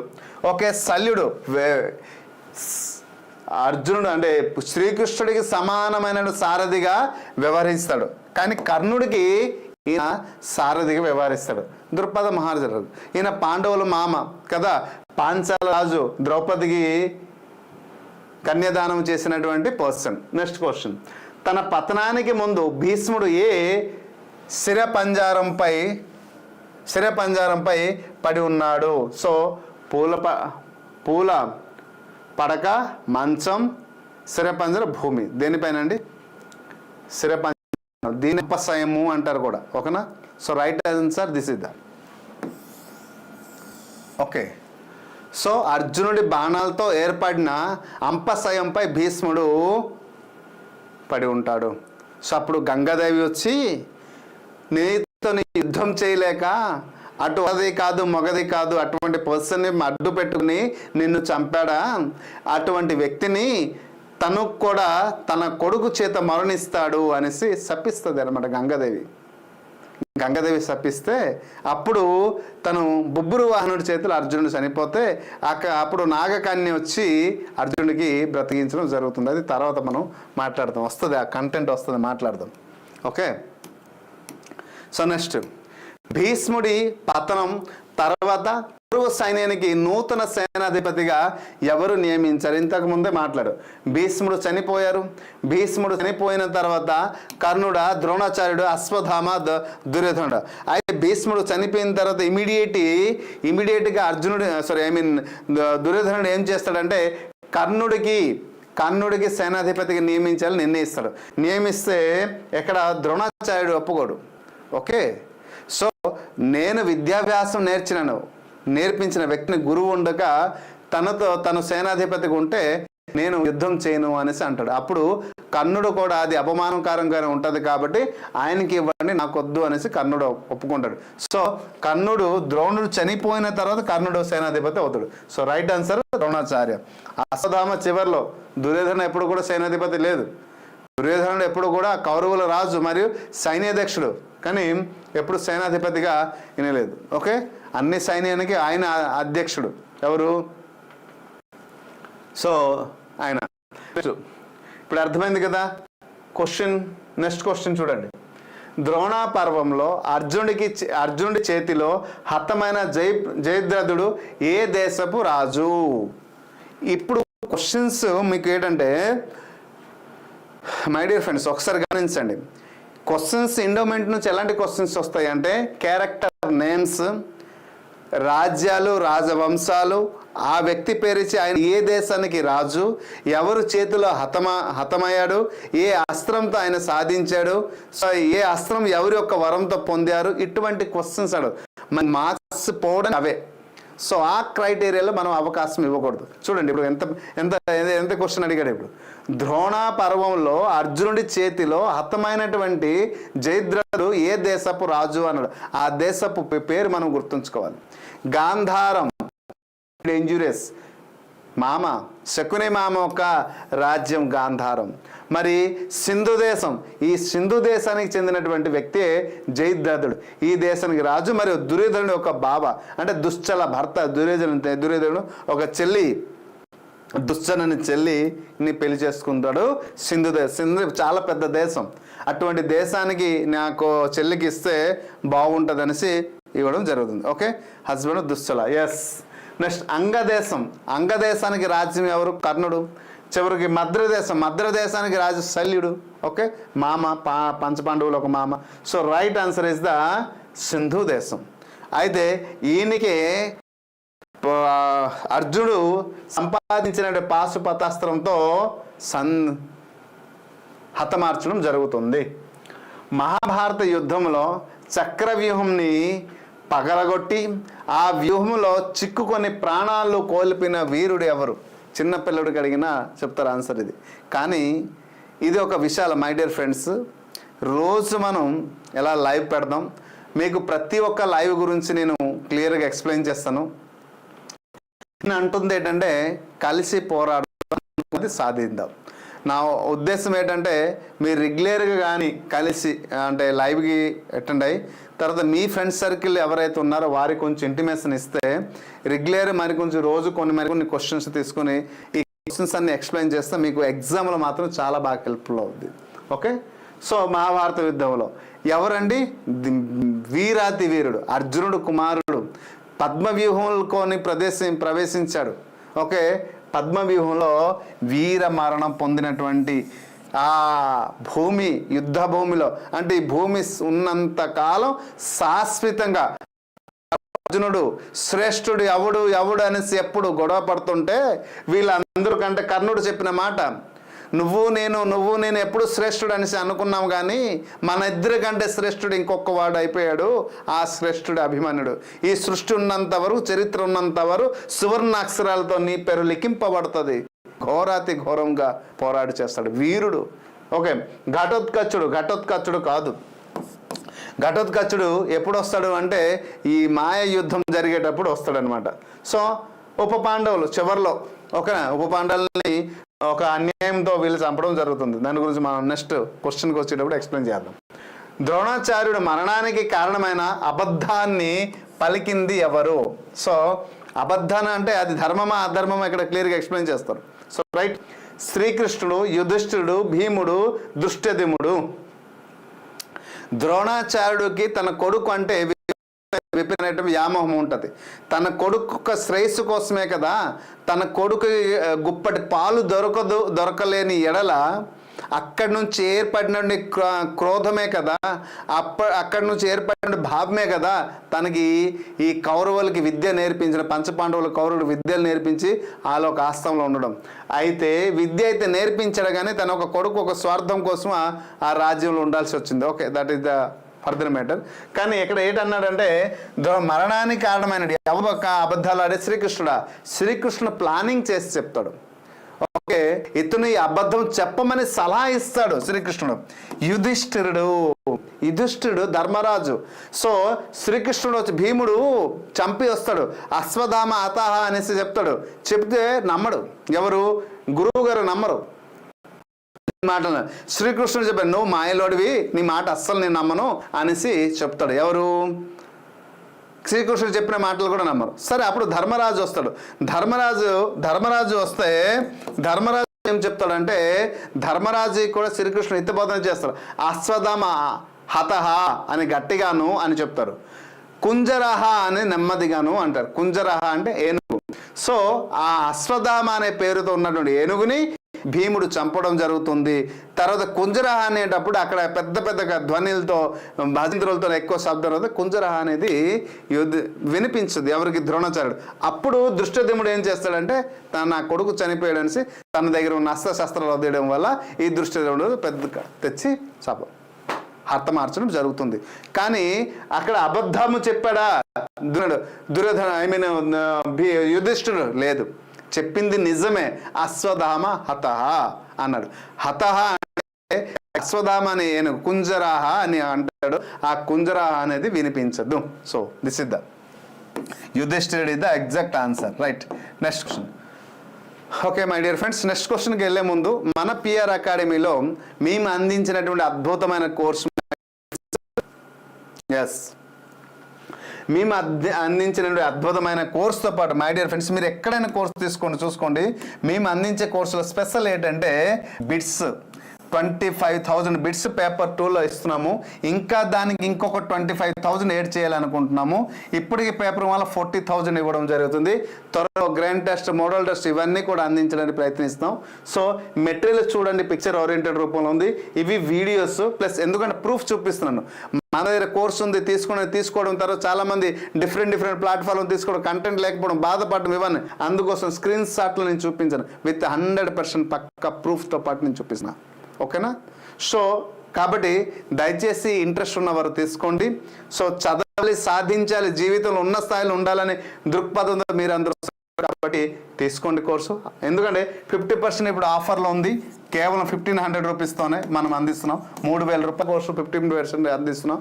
ఒకవేళ మీరు తీసుకున్న వారైతే మిగతా వారికి కొంచెం సలహా ఇస్తారనేసి నేను, ఎందుకంటే ఈ పిఆర్ అకాడమీకి ప్రతి చోట మీ యొక్క సపోర్ట్ అయితే ఉంది. అందుకోసమే మరి కొంచెం సపోర్ట్ చేయాలని మనస్ఫూర్తిగా కోరుకుంటాను. Okay, next question. అభిమన్యుడు మరణానికి ప్రతీకారంగా అర్జునుడు ఎవరిని చంపడానికి శపథం చేశాడు? సో మంచి క్వశ్చన్ ఇది. అభిమన్యుడు మరణం అయితే ఇక్కడ అభిమన్యు చంపడానికి రీజన్ ఉంటుంది. పద్మవ్యూహం, యాక్చువల్లీ పద్మవ్యూహం వేరే ఒక పర్పస్లో ఉపయోగిస్తారు. ఇవన్నీ ఎక్స్ప్లెయిన్ చేస్తున్నానంటే ఈ ఎక్స్ప్లెనేషన్లో రేపు పొద్దున ఏదైనా క్వశ్చన్ రావచ్చు. పద్మవ్యూహం ఎవరి కోసం నిర్మించారు కౌరవులు? పద్మవ్యూహం నిర్మించిన వ్యక్తి ఎవరు అనేసి అడగవచ్చు. సో ఈ కురుక్షేత్రంలో పద్మవ్యూహం నిర్మించినటువంటి వ్యక్తి అంటే గురుద్రోణులు. గురుద్రోణుడు ఏం చేస్తారంటే పద్మవ్యూహంలో ఎవరికి? ధర్మరాజుకి పద్మవ్యూహంలో బంధిస్తే, సో ఇక్కడతోని మరి వాళ్ళు శరణగతానికి వస్తారు. అప్పుడు యుద్ధం గెలవచ్చు అని ఒక దృక్పథంతో పద్మవ్యూహం పంతారు. ఈ పద్మవ్యూహం ముగ్గురికే తెలుసు. ఎవరికి? అక్కడ గురుద్రోణుడు ఒక స్నేహితుడు ద్రుపదుడు, ఎందుకంటే ఆయన పరశురామ శిష్యుడు, ఈయన కూడా పరశురామ, వీళ్ళిద్దరూ చిన్నప్పుడు ఎవరి దగ్గర విద్యాభ్యాసం చేశారో వీళ్ళకి తెలుసు, తర్వాత అర్జునుడికి తెలుసు. అయితే అభిమన్యుడు తెలిసి ఉంటుంది అనేసి ఎవరు ఊహించలే. అర్థమైందండి? సో కాబట్టి ఈ దీంట్లో ఎవరిని ఉంచాలని చూశారు? యుధిష్ఠిర మహారాజు ఉంచాలని చూశారు. కానీ ఆ రోజు శ్రీకృష్ణుడు తెలియదో కృష్ణుడికి వేరే దగ్గరికి తీసుకెళ్ళిపోతే, వేరే ప్రాంతానికి వేరే దగ్గరికి యుద్ధం చేయడానికి తీసుకెళ్ళిపోతే అప్పుడు ఈ జయద్రథుడు ఏం చేస్తాడంటే తనకి అవమానం జరిగిన తర్వాత ఎప్పుడైతే ద్రౌపదిని ప్రయత్నిస్తే అప్పుడు అవమానం జరిగించి వీళ్ళందరూ 5 పిలకలు వస్తారు. అప్పుడు తన శివుడికి పెద్ద ఘోరమైన తపస్సు చేస్తాడు. తపస్సు చేసిన తర్వాత శివుడు ప్రత్యక్షమై నీకు ఏ వరం కావాలంటే నేను యుద్ధ భూమిలో ఒక్కరోజు పంచపాండవుల్ని ఓడించాలి నా చేతిలో, అది చాలు ఈ జన్మకి అనేది కోరుకుంటాడు. మూర్ఖుడు కదా. సో అంటే తదాస్తు అంటాడు. కానీ ఒక్క షరతు, అర్జునుడు తప్ప ఈ 4 నువ్వు ఎప్పుడైనా కోరుకున్నప్పుడు ఓడించగలుగుతావు. ఆ రోజు నిన్ను ఎవరు ఓడించలేరు అంటాడు. ఎందుకు? అర్జునుడు మినహా అంటే అర్జునుడి దగ్గర పాశుపతాస్త్రం ఉంది కాబట్టి ఆల్రెడీ శివుడు అనే అస్త్రం తన దగ్గర ఉంది కాబట్టి ఇక్కడ శివుడు ఒప్పుకోడు. అందుకోసమే అర్జునుడిని అట్టు తీసుకెళ్ళిపోయి ఈ పంచు పాండవుల్ని 4 ఇక్కడ యుధిష్ఠిర్ని ఇక్కడ బంధించడానికి ప్లాన్ చేస్తే అనుకోకుండా ఆ రోజు అభిమన్యుడు తన గర్భంలో ఉన్నప్పుడే ఈ యుద్ధభూమి అంటే దేని గురించి పద్మవ్యూహం గురించి వినుంటాడు కాబట్టి దాంట్లో చిక్కిపోయి యుద్ధం చేసి మరణిస్తాడు. ఎవరమ్మా? అభిమన్యుడు. సో అభిమన్యుడు మరణాన్ని ప్రతీకారం. సో ఆ మరణానికి ప్రతీకారం ఎవరు అవుతారు అంటే అక్కడ జయద్రథుడు. ఈ జయద్రథుడే అడ్డుగా నిలబడుతాడు. ఈ పాండవులు ఉన్న 4 భీష్ముడు, తర్వాత భీముడు, తర్వాత నకులుడు, సహదేవుడు యుధిష్ఠిరుడు లోపల రానివ్వకుండా అభిమన్యుడు లోపలికి వెళితే ఈ 4 ఆ రోజంతా ఓడించాడు. తర్వాత అర్జునుడు తెలిస్తే అర్జునుడు ఏమన్నాడంటే నా కొడుకు చావడానికి కారణమైన జయద్రథుడు ఖచ్చితంగా రేపు సూర్యాస్తమయంలోపు నేను శిరఛేదనం చేస్తానని శపథం తీసుకున్నాడు. ఎవరు? అర్జునుడు. So this is the exact answer. అప్పుడు పాశుపతాస్త్రంతో శిరఛేదనం చేయడం జరుగుతుంది. ద్రోణుడి మరణం తర్వాత కౌరవ సైన్యానికి సేనాధిపతిగా ఎవరు నియమితులు అయ్యారు? ద్రోణుడు కూడా చనిపోయారు. తర్వాత ఆయన కూడా హతమార్చాడు. ఎవరు? ధృష్టద్యుమ్నుడిని హతమార్చడం జరుగుతుంది. ఆయన యజ్ఞకుండం నుంచి పుట్టిందే దానికోసం. తన తండ్రి యొక్క కోరిక మేరకు అగ్నిదేవుడు ఇచ్చిన వరం. సో దుష్టదేవుడు చివరికి కుంజర అశ్వధామ కుంజర అనేటప్పుడు అస్త్రాన్ని వదిలేస్తే అప్పుడు దుష్టదేవుడు వచ్చి తన్ని హతమారుస్తాడు కదా అప్పుడు. సో ఆ తర్వాత ఎవరు అంటే కర్ణుడు. సో కర్ణుడు ఎప్పుడైతే సారథి అవుతాడో, సేనాధిపతి అవుతారో, ఆ సైన్యాన్ని సేనాధిపతి అయ్యేటప్పుడు ఈ శల్యుడు ఏం చేస్తారంటే అక్కడ శల్యుడు కర్ణుడి తర్వాత సేనాధిపతి అవుతాడు. కర్ణుడి తర్వాత సేనాధిపతి శల్యుడు అవుతాడు. ఆయన కూడా ఒక యూజర్ గట్టిగా చాలా భయంకరమైనటువంటి యుద్ధం. ఈ సేనాధిపతి అయినప్పుడు సైనాధిపతి కర్ణుడు, శల్యుడు ఏడు చేస్తారంటే రథాన్ని నడిపిస్తుంటాడు, రథసారథి అవుతాడు.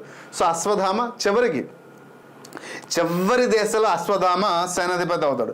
శకుని ఎప్పుడు కూడా కాదు, దుర్యోధనుడికి మేనమా ముఖ్య సలహాదారు. ఈయన సేనాధిపతి ఎప్పుడవరు, చివరికి ఈయన కూడా చంపడం జరుగుతుంది. అంటే ఎవరు మిగలరు. So this is the next question. ద్రోణాచార్యుడు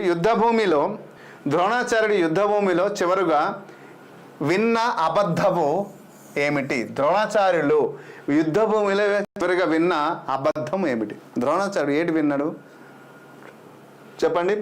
భీముడి యుద్ధం నుండి పారిపోయాడని, యుధిష్ఠిరుడు యుద్ధం చేయనని, అశ్వత్థామ హత అని, దుర్యోధనుడు పడిపోయాడని. సో ఇది చాలా చిన్నది కాబట్టి అందరూ పర్ఫెక్ట్ ఆన్సర్ రాస్తారు. వీడియోని కాస్త లైక్ ఇస్తుండండి చేయనివారు. సో అందరికీ తెలుసు my dear friends, exact answer. Which is the exact answer? Come on quick. So right answer Ashwatthama హతః. ఇది అబద్ధపు మాట అని తర్వాత తెలుస్తుంది. Okay, so this is all are the remain all are the not related. అందుకోసం 4 ఆప్షన్కి ఎక్స్ప్లెయిన్ చేయలేదు. Next question. ద్రోణ పర్వంలో, ఇది ద్రోణ నుంచి తర్వాత కర్ణ పర్వం చెప్పుద్దాం. ఓకే, ద్రోణ పర్వంలో ఘటోత్కచుడిని చంపడానికి కర్ణుడు ఏ శక్తిని ఉపయోగించాడు? Very very very very important question. రేపు ఎగ్జామ్లో వచ్చినా కూడా ఆశ్చర్యపడవసరం లేదు. ద్రోణ పర్వంలో ఘటోత్కచుడిని చంపడానికి కర్ణుడు ఏ శక్తిని ఉపయోగించాడు? బ్రహ్మాస్త్రమా, నారాయణాస్త్రమా, వాసవి శక్తియా, రుద్రాస్త్రమా? సో రుద్రాస్త్రం శివుడికి సంబంధించినటువంటి అస్త్రం ఇది, ఈ కర్ణుడి దగ్గర లేదు ఇది. ఓకే, వాసవి శక్తి. నారాయణాస్త్రం ఇది విష్ణువుకి సంబంధించినటువంటి అస్త్రం, కర్ణుడి దగ్గర ఉంది. బ్రహ్మాస్త్రం కర్ణుడి దగ్గర ఉంది. కానీ వాసవి శక్తి తన కవచ కుండలాలు ఎప్పుడైతే దానంగా బ్రాహ్మణ రూపంలో వచ్చినప్పుడు ఇంద్రుడికి ఇవ్వడం జరుగుతుందో అప్పుడు ఇంద్రుడు కూడా నీకు ఏం వరం కావాలో నీకు కోరుకో అనేసి అంటే, నాకేమో నేనే దానం ఇచ్చాను కాబట్టి నాకేం కోరుకోవాలి, నాకేం అవసరం లేదంటే, కాదు ఇంద్రుడు కూడా ప్రత్యక్షమై ఒక వరం ఇవ్వలేదు అంటే నాకు ఆ చెడ్డ పేరు కాబట్టి నాకేం వద్దు అనేసి అంటే, అప్పుడు ఏమంటారంటే, సరే ఒక యోధుడికి ఏమి కావాలి, సరే అస్త్రాన్ని ఇవ్వు అంటే అప్పుడు ఈ వాసవి శక్తి అస్త్రాన్ని ఇంద్రుడు ఇస్తాడు. దీన్ని ఎప్పుడైనా ఒక్కసారి మాత్రమే యుద్ధ భూమిలో పనికొస్తుంది. కానీ ఆ వ్యక్తి ఎంత పెద్ద వ్యక్తి అయినా ఖచ్చితంగా మరణం తథ్యము అనేసి వరం అనేది ఇవ్వడం జరుగుతుంది ఇంద్రుడు. అయితే ఈ శక్తితోనే నీ కొడుకుని చంపుతాను చూడు అనేసి అంటాడనమాట. సరే అంటే ఎలా జరగాల్సింది అలా జరుగుతుంది. కానీ ఆ పక్కన శ్రీకృష్ణుడు ఉన్నాడు కదా, ఆ రోజు రానే వచ్చింది శ్రీకృష్ణుడికి అర్జునుడికి కర్ణుడికి ఘోరాతి ఘోరం యుద్ధం జరిగింది. అప్పుడు ఈ తన దగ్గర ఇంకొక నాగాస్త్రం ఉంటుంది. ఆ నాగాస్త్రం కూడా ప్రయత్నించడం జరుగుతుంది. కానీ వాసవి శక్తి అనేది తను అర్జునుడికి చంపడానికి మాత్రమే దాచి ఉంచుంటాడు. కానీ ఒకరోజు ఒక అమోఘమైన ఆయుధం అర్జునుడి కోసం ఇది దాచుకున్నప్పుడు ఘటోత్కచుడి పైన ప్రయోగించాడు. ఎందుకంటే ఒకరోజు సంధ్య సమయంలో యుద్ధం అందరూ చేస్తారు. ఈ సంధ్య సమయంలో యుద్ధం ఎప్పుడైతే భీముడు కొడుకు హిడింబికి మరి భీముడు కలిసి పుట్టినటువంటి ఘటోత్కచుడు మహాభయంకరి, సో మహాబలశాలి రాక్షసుడు కదా. సో అందుకోసమే ఘటోత్కచ అనేసి ఎప్పుడైతే తన తండ్రి పిలుస్తాడో అప్పుడు ఘటోత్కచుడు ప్రక్షిప్తమైతే అక్కడ ఉన్నటువంటి సైన్యుల్ని అందరికీ తన నేల మట్టం చేస్తున్నాడు. అంత భయంకరమైన బలశాలి. సో అంత పొడవుగుంటాడు కాబట్టి ఆయన చంపకపోతే ఈరోజు ఇప్పుడే అందరినీ చంపేలాగా ఉన్నాడు. కాబట్టి ఏం చేస్తాడు, తన దుర్యోధనుడికి ఇలా చేతిలో పట్టుకుని చంపడానికి ప్రయత్నిస్తేప్పుడు వాసవి అస్త్రాన్ని, ఈ వాసవి శక్తిని ఉపయోగించి ఘటోత్కచుడిని చంపడం జరుగుతుంది. సో చూసారు, అర్జునుడు కొడుకుని చంపేశారు, భీముడు కొడుకుని కూడా చంపడం జరుగుతుంది. కర్ణుడికి సారథిగా ఎవరు వ్యవహరించారు? ఇప్పుడే మనం మాట్లాడాం. శకునియా, దుశ్శాసనుడా, కృపాచార్యుడా, శల్యుడా? సో శల్యుడు. కృపాచార్యుడు కాదు. కృపాచార్యుడు ఎవరు? మరి దుశ్శాసనుడు ఎవరు? చెప్పండి అమ్మా, కృపాచార్యుడు ఎవరు? తెలిసినటువంటి క్వశ్చన్. కృపాచార్యుడు కర్ణుడికి సారథిగా, ఎప్పుడైతే గురుద్రోణుడు చనిపోయిన తర్వాత సారథిగా ఎవరు కర్ణుడు వచ్చారు. ద్రోణుడికి మరణం తర్వాత దుర్యోధనుడికి ఇతడి కౌరవ సైన్యానికి 3వ సేనాధిపతి కర్ణుడు వచ్చాడు. అయితే కర్ణుడికి నియమించిన తర్వాత ఇక్కడ క్వశ్చన్ ఏంటంటే శకునియ, దుశ్శాసన, కృపాచార్యుడు, శల్యుడు. ఇక్కడ క్లియర్గా మనం తెలుసుకోవాల్సింది శల్యుడు. కర్ణుడు మరణం తర్వాత సైన్యాధిపతి అయిన తర్వాత శల్యుడు ఏటవుతుందంటే కర్ణుడు మరణం తర్వాత కర్ణుడి సారథిగా ఎవరిని కర్ణుడి సారథిగా అంటే రథాన్ని నడిపించే వ్యక్తి. సో శల్యుడు. సూటుపుట్టి మాటలతో ఇబ్బంది పడతారు కదా. So this is the next question. కర్ణుడికి తన కవచ కుండాలను ఏ దేవత ఇచ్చాడు? ఎస్, కర్ణుడికి కవచ కుండలాలు ఏ దేవత ఇచ్చాడు? అందరికీ తెలిసేది కులగురువు. రైట్, ఫణికుమార్ గారు exact answer. Phanikumar I think long days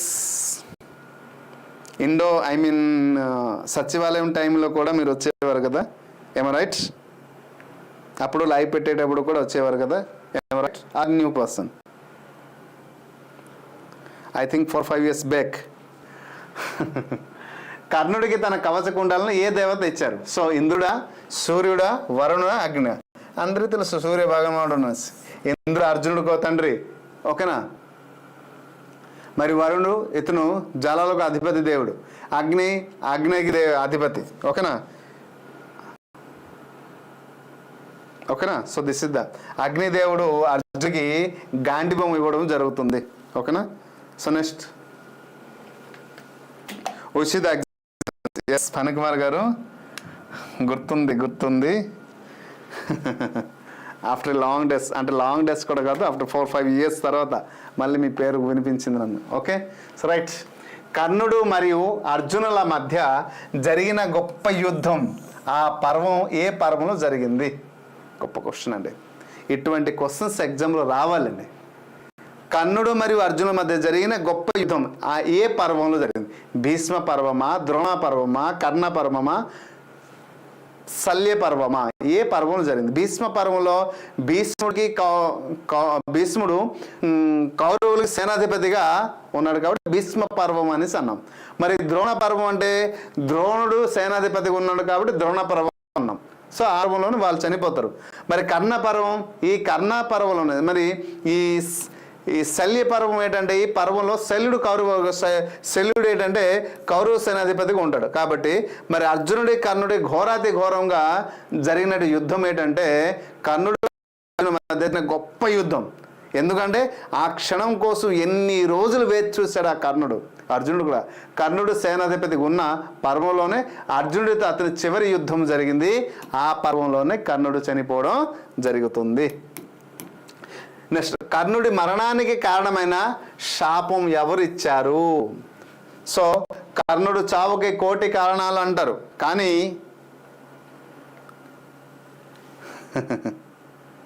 పేరులోనే ఉంది. ఎస్ త్రివేణి గారు right answer. Kripacharya right. Bhagyalatha గారు ఎగ్జాక్ట్ ఆన్సర్. సో కర్ణుడి మరణానికి కారణమైనటువంటి శాపం ఎవరు ఇచ్చారు? కర్ణుడు మరణానికి 1,000,000 కారణాలే, కానీ ముఖ్యమైన సో కర్ణుడి మరణానికి 1,000,000 కారణాలే, కర్ణుడి అపజయానికి 1,000,000 కారణాలే, కానీ కొన్ని ముఖ్యమైన కారణాలు ఉన్నాయి. ఆ ముఖ్యమైన కారణం ఏంటి? పరశురాముడా, ఒక బ్రాహ్మణుడా, భీష్ముడా, ద్రోణుడా? సో ఇక్కడ బాగా అబ్జర్వ్ చేసి ఆన్సర్ రాయాలి. చాలా చాలా చాలా ఇంపార్టెంట్ క్వశ్చన్ అమ్మా. ఇటువంటి క్వశ్చన్లోనే మనం మ్యాక్సిమము రాంగ్ ఆన్సర్ చేసే అవకాశం ఉంటుంది. మై డియర్ ఫ్రెండ్స్, వీడియోని కాస్త లైక్ చేయండి. ఓకే, కర్ణుడి మరణానికి కారణమైన శాపం ఎవరు ఇచ్చారు? పరశురాముడు కూడా శాపం ఇవ్వడం జరుగుతుంది. ఎలా? ఇతడు కర్ణుడికి బ్రహ్మాస్త్ర విద్యాన్ని మర్చిపోతామని శాపం. అంటే నువ్వు నా దగ్గర నేర్చుకున్న అస్త్రశస్త్రాలు ఏవైతే ఉన్నాయో నీకు అవసరం ఉన్నప్పుడు, ఓకే, ప్రాణ సంకటం ఉండేటప్పుడు అవన్నీ నీకు గుర్తుకు రాదు అనేసి పరశురాముడు శపిస్తాడు. ఎందుకంటే నువ్వు సూతపుత్రుడివి, బ్రాహ్మణ వేషంలో వచ్చి నా దగ్గర విద్యాభ్యాసం చేస్తావు, ఓకే, క్షత్రియుడు అని ఎక్కడ శపించడం జరుగుతుంది. ఒక బ్రాహ్మణుడు భీష్ముడు శపించడు. కర్ణుడికి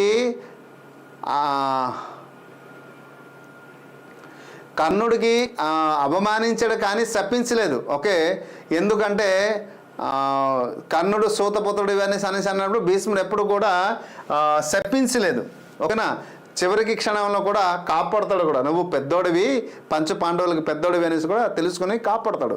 ద్రోణుడు, ఇతడు కర్ణుడి గురువు ఒకరు. కర్ణుడిలో ద్రోణుడు ఏంటంటే కర్ణుడికి ఎప్పుడు కూడా గురువులలో, అంటే ఎప్పుడు ద్రోణాచార్య కర్ణుడి గురువు కాదు, కానీ మీ దగ్గర విద్యాభ్యాసం నేర్చుకోవడానికి వస్తానని చెప్తే ద్రోణుడు ఒప్పుకోడు. ఓకేనా? సో వీళ్ళు ఎవరో కాదు, కానీ పరశురాముడు ఒక కారణం అయితే ఇంకొక మేజర్ రీజన్ ఏంటంటే బ్రాహ్మణుడు. ఓకే, మేజర్ రీజన్ అంటే ఇక్కడ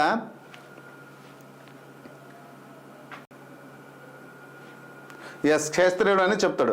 సో ఒక బ్రాహ్మణుడు, ఈ బ్రాహ్మణుడు ఎందుకు సార్ ఎలా జరిగింది అంటే ఇక్కడ గమనించాల్సింది, తన ఆవును చంపేందుకు యుద్ధంలో, అంటే ఆవును చనిపోతాడు, ఆవు దూడ చనిపోతుంది కదా, యుద్ధం ఎలాగైతే భూమిలో ఇరుక్కుపోయినటువంటి ఆవుని నువ్వు చంపావో, నీ యుద్ధ సమయంలో కూడా నీ రథచక్రం భూమిలో కూరుకుపోతుంది అని శపిస్తాడు. ఆ క్షణం నువ్వు చనిపోతావు అనేసి ఆ బ్రాహ్మణుడు శపించడం జరుగుతుంది. అలాగే తన రథచక్రము భూమిలో ఇరిగిపోయేటప్పుడు, తన ఉండకపోయినప్పుడు చంపడు. ఎందుకంటే తన చేతిలో విజయ అనే అస్త్రం ఉండేటప్పుడు, పరశురాముడు ఇచ్చినటువంటి అస్త్రము తన దగ్గర ఉన్నంత వరకు కర్ణుడి దగ్గర. సో కాబట్టి అస్త్రహీనుడు ఉండేటప్పుడు, భీష్ముడి కూడా అస్త్రహీనుడు ఉండేటప్పుడు, ద్రోణుడు కూడా అస్త్రహీనుడు ఉండేటప్పుడు, కర్ణుడు కూడా అస్త్రహీనుడు ఉన్నప్పుడే చంపారు కురుక్షేత్రంలో. ఎందుకంటే వీళ్ళు మహారథులు, వీళ్ళ చేతులు అస్త్రం ఉంటే చంపడం ఎవరు తరము కాదు. అటువంటి గొప్ప వరాన్ని, అటువంటి గొప్ప ధనుర్ధారులు వీళ్ళు. కాబట్టి అస్త్రహీనులు ఉన్నప్పుడు మాత్రమే చంపారు. అయితే అది అధర్మమ్మా సార్ అంటే ధర్మమే. ధర్మ సంస్థాపన చేయడానికి ఒక వాళ్ళు చేసినటువంటి అధర్మంలో పోల్చుకుంటే ఇది ధర్మమే కూడా, రైట్. సో ఇది బ్రాహ్మణుడు ఇచ్చినటువంటి శాపమే అనేసి చెప్పవచ్చు. నెక్స్ట్ క్వశ్చన్, కర్ణుడిని చంపడానికి అర్జునుడు ఉపయోగించినటువంటి అస్త్రం ఏంటి? గొప్ప క్వశ్చన్. నేను చాలా సందర్భాలు నేను మాట్లాడాను. ఏ అస్త్రాన్ని ఉపయోగించి కర్ణుడిని చంపడం జరుగుతుంది? ఓకే, వరుణాస్త్రం, నారాయణాస్త్రం, పాశుపతాస్త్రం, అంజలికాస్త్రం. సో ఇక్కడ గమనించాలి, కర్ణుడు మరణానికి చంపడానికి ఏ అస్త్రం వచ్చిన? వరుణాస్త్రం. ఇది జలాన్ని సృష్టించే అస్త్రం. ఇది చిన్న చిన్న అస్త్రాలు. పాశుపతాస్త్రం లాంటి అస్త్రం దగ్గర పోలిస్తే వరుణాస్త్రం చాలా చిన్న, అందరికీ ప్రతి ఒక్క దగ్గర ఉంటుంది. నారాయణాస్త్రం చెప్పాను కదా, వరుణాస్త్రం మనకి విరుగు ఉంటుంది, నారాయణానికి అస్త్రం ఉంటుంది. కానీ ఇది విష్ణు అస్త్రం లేనిది, కానీ విరుగుడు ఉంది. నారాయణ అస్త్రానికి తన దగ్గర నారాయణ, నా దగ్గర నారాయణ వస్తే రెండు పోటాపోటీ చేస్తే చాలా వినాశనం, సృష్టి వినాశనం జరుగుతుంది, కానీ విరుగుడు అయితే ఉంది. నెక్స్ట్ పాశుపతాస్త్రం, ఒకే ఒక్క వ్యక్తి దగ్గర పాశుపతాస్త్రం ఉంది. నారాయణాస్త్రం దగ్గర అయితే అర్జునుడి దగ్గర ఉంది, కర్ణుడి దగ్గర ఉంది. కానీ పాశుపతాస్త్రం మాత్రం ఒక అర్జునుడి దగ్గర ఉంటుంది. ఇది శివుని నుండి అర్జునుడు పొందిన అత్యంత శక్తిమైనటువంటి అస్త్రం. ఆ అస్త్రం భీష్ముడి దగ్గర కూడా లేదు. సో కాబట్టి భీష్ముడు కూడా అర్జునుడి గురించి స్ట్రాటజిక్స్ చెప్పమంటే చెప్పలేడు. అంజలిక అస్త్రం వెరీ కర్ణుడి రథచక్రం భూమిలో కురుక్కుపోయినప్పుడు అర్జునుడు ఈ అస్త్రాన్ని ఉపయోగించి తన శిరస్సుని ఖండిస్తాడు. ఎవరు శిరస్సును? కర్ణుడి యొక్క శిరస్సును ఖండిస్తాడు. Very very very very very important. చాలా మంది తప్పు రాశారు. Okay, so right. అంజలికాస్త్రం. పాశుపతాస్త్రాన్ని ఎప్పుడు ఉపయోగిస్తారంటే తన కొడుకుని అందరూ పాశుపతాస్త్రం అంటారు. తన కొడుకుని చంపిన తర్వాత ఎవరైతే ఆ చంపడానికి ఆ పద్మవ్యూహం ముందు ఉండి అందరినీ నలుగురిని పంపించకుండా కారణమైనటువంటి జయద్రుడిని చంపడానికి పాశుపతాస్త్రాన్ని ఉపయోగిస్తాడు. తన తండ్రి అక్కడ యజ్ఞం చేస్తుంటే ఆ శిరస్సు తన వెళ్ళి తన తండ్రి ఒడిలో పడితే ఆ కొడుకు శిరస్సు ఎవరైతే చూస్తాడో తను చూసేవాడు కూడా భస్మం అవుతాడు. కాబట్టి తండ్రి బతికినంత కాలం కొడుకుని చంపడము అది అసంభవం. కాబట్టి తండ్రి కొడుకుని ఒకే ఒక అస్త్రంతో, పాశుపతాస్త్రంతో చంపినటువంటి వ్యక్తి అర్జునుడు. ఓకేనా? సో ఇది పాశుపతాస్త్రం కాదు. కోటిట్. చాలా మంది పాశుపతాస్త్రం రాశారు, అందుకోసం ఎక్స్ప్లెనేషన్ ఇచ్చాను. డన్. నెక్స్ట్, కర్ణుడి రథం చక్రం నేలలో కూరుకుపోయినప్పుడు కర్ణుడిని చంపమని ప్రోత్సహించింది ఎవరు? సో ప్రోత్సహించింది ఎవరు? సర్వాంతర్యామి కదా, ఇంతవరకు యుద్ధం నడిపించింది ఆయనే కదా. సో ఏడని నడిపించాడు? ఓకే, కర్ణుడు రథం చక్రం నేలలో కూరుకుపోయినప్పుడు ఓకే కర్ణుడు చంపమని ప్రోత్సహించింది ఎవరు అనేసి అడిగారు. శ్రీకృష్ణుడా, భీముడా, నకులుడా, యుధిష్ఠిరుడా? వీళ్ళందరూ, భీముడు, నకులుడు, యుధిష్ఠిరుడు, వీళ్ళందరూ ఒక్కొక్క దగ్గర యుద్ధం చేస్తున్నారు.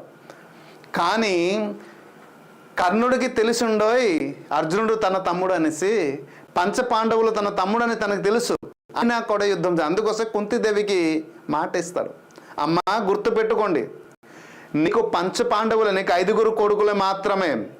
నీ భీముడు ఆవేశము తప్ప ఆలోచన లేదు, యుధిష్ఠుడు ధర్మం తప్ప అస్త్రశస్త్ర విద్యలతోనే పెద్దది లేదు, నకులు సహదేవులు అందచందాలు తప్ప వేరే జ్ఞానమే తప్ప అస్త్రశస్త్రాలతో పెద్ద ఇది లేదు.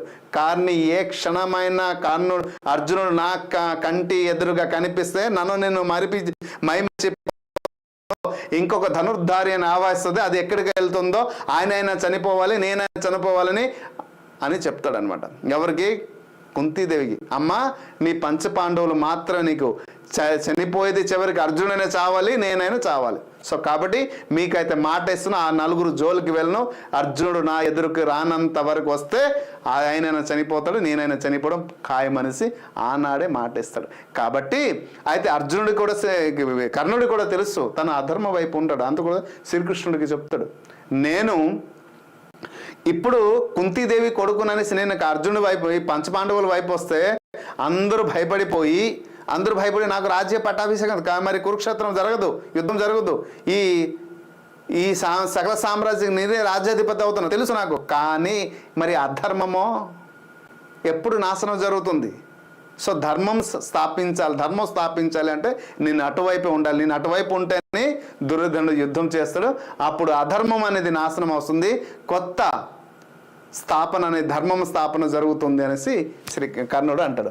సో శ్రీకృష్ణుడు ప్రోత్సహిస్తాడు, చంపు, ఇది ధర్మరక్షణ కోసం యుద్ధ నీతిలో పక్కన పెట్టి కర్ణుడిని వధించమనేసి చెప్తాడు. యుద్ధ నీతి, ఒకరి చేతులు అస్త్రాలు లేనప్పుడు చంపకూడదు, కానీ తన ఇబ్బందులు ఉండేటప్పుడు చంపకూడదు. అయినప్పటికీ కూడా ఎందుకంటే శ్రీకృష్ణుడికి తెలుసు గొప్ప ధనుర్ధారి, ఆయన చేతిలో కానీ ఆ విజయ అనేసి అస్త్రం ఉందో అది పరశురాముడు ఇచ్చింది. కాబట్టి అది ఎక్కడి నుంచి ఎక్కడికి వచ్చింది తెలుసా? విశ్వామిత్రుడు శివుడు కోసం తయారు చేస్తే శివుడు యుద్ధం చేసిన తర్వాత ఇంద్రుడికి ఇస్తే ఇంద్రుడేమో పరశురాముడికి ఇస్తే పరశురాముడేమో కర్ణుడికి ఇవ్వడం జరుగుతుంది. ఇంత ఉంటుంది అనమాట. సో కాబట్టి రైట్, తన చివరి క్షణంలో కర్ణుడు తన దాన గుణాన్ని ఎవరికి నిరూపించుకున్నాడు? ఎస్, తన ఎంత దానవీర సూరకర్ణ అంటారు కదా మనం. సో అంత దానకరుడు అనేసి ఎవరికి నిరూపించి, శ్రీకృష్ణుడుగా, అర్జునుడా, ఇంద్రుడా, ద్రోణుడా? సో ఇది very very very important question. So తన చివరి క్షణంలో కర్ణుడు తన దాన గుణాన్ని ఎవరికి నిరూపించుకున్నాడు? అర్జునుడిగా. శ్రీకృష్ణుడు అర్జునుడు తీసుకెళ్ళి చూపించి ఒక పెద్ద బంగారం కొండను నిర్మిస్తే వ్యామోహం ఉందా? డబ్బు ధనం పైన కర్ణుడికి వ్యామోహం ఉందా? నిజంగా దానకర్ణుడా, దాన గుణం ఉన్న వ్యక్తి అనేసి పరీక్షించడానికి అర్జునుడి తీసుకెళ్తాడు. వెంట తీసుకెళ్లేటప్పుడు బ్రాహ్మణ వేషంలో వచ్చి కర్ణుడు దాన గుణాన్ని పరీక్షించి అతని పుణ్యఫలాన్ని దానంగా స్వీకరించాడు శ్రీకృష్ణుడు. అయితే అర్జునుడు తన కర్ణుడి యొక్క పెద్ద శత్రువు, ఓకేనా. మరి ఇంద్రుడు బ్రాహ్మణ వేషంలో వచ్చి తమ కవచకుండాన్ని దోచుకుంటాడు. ద్రోణుడు తన ఈ పంచపాండవులకి, కౌరవులకి గురువు. సో ఎక్కడ రైట్ ఆన్సర్ ఏంటంటే శ్రీకృష్ణుడు, ఓకేనా. సో తన యొక్క దాన గుణాన్ని కూడా చూపించడం జరుగుతుంది. So these are the answers.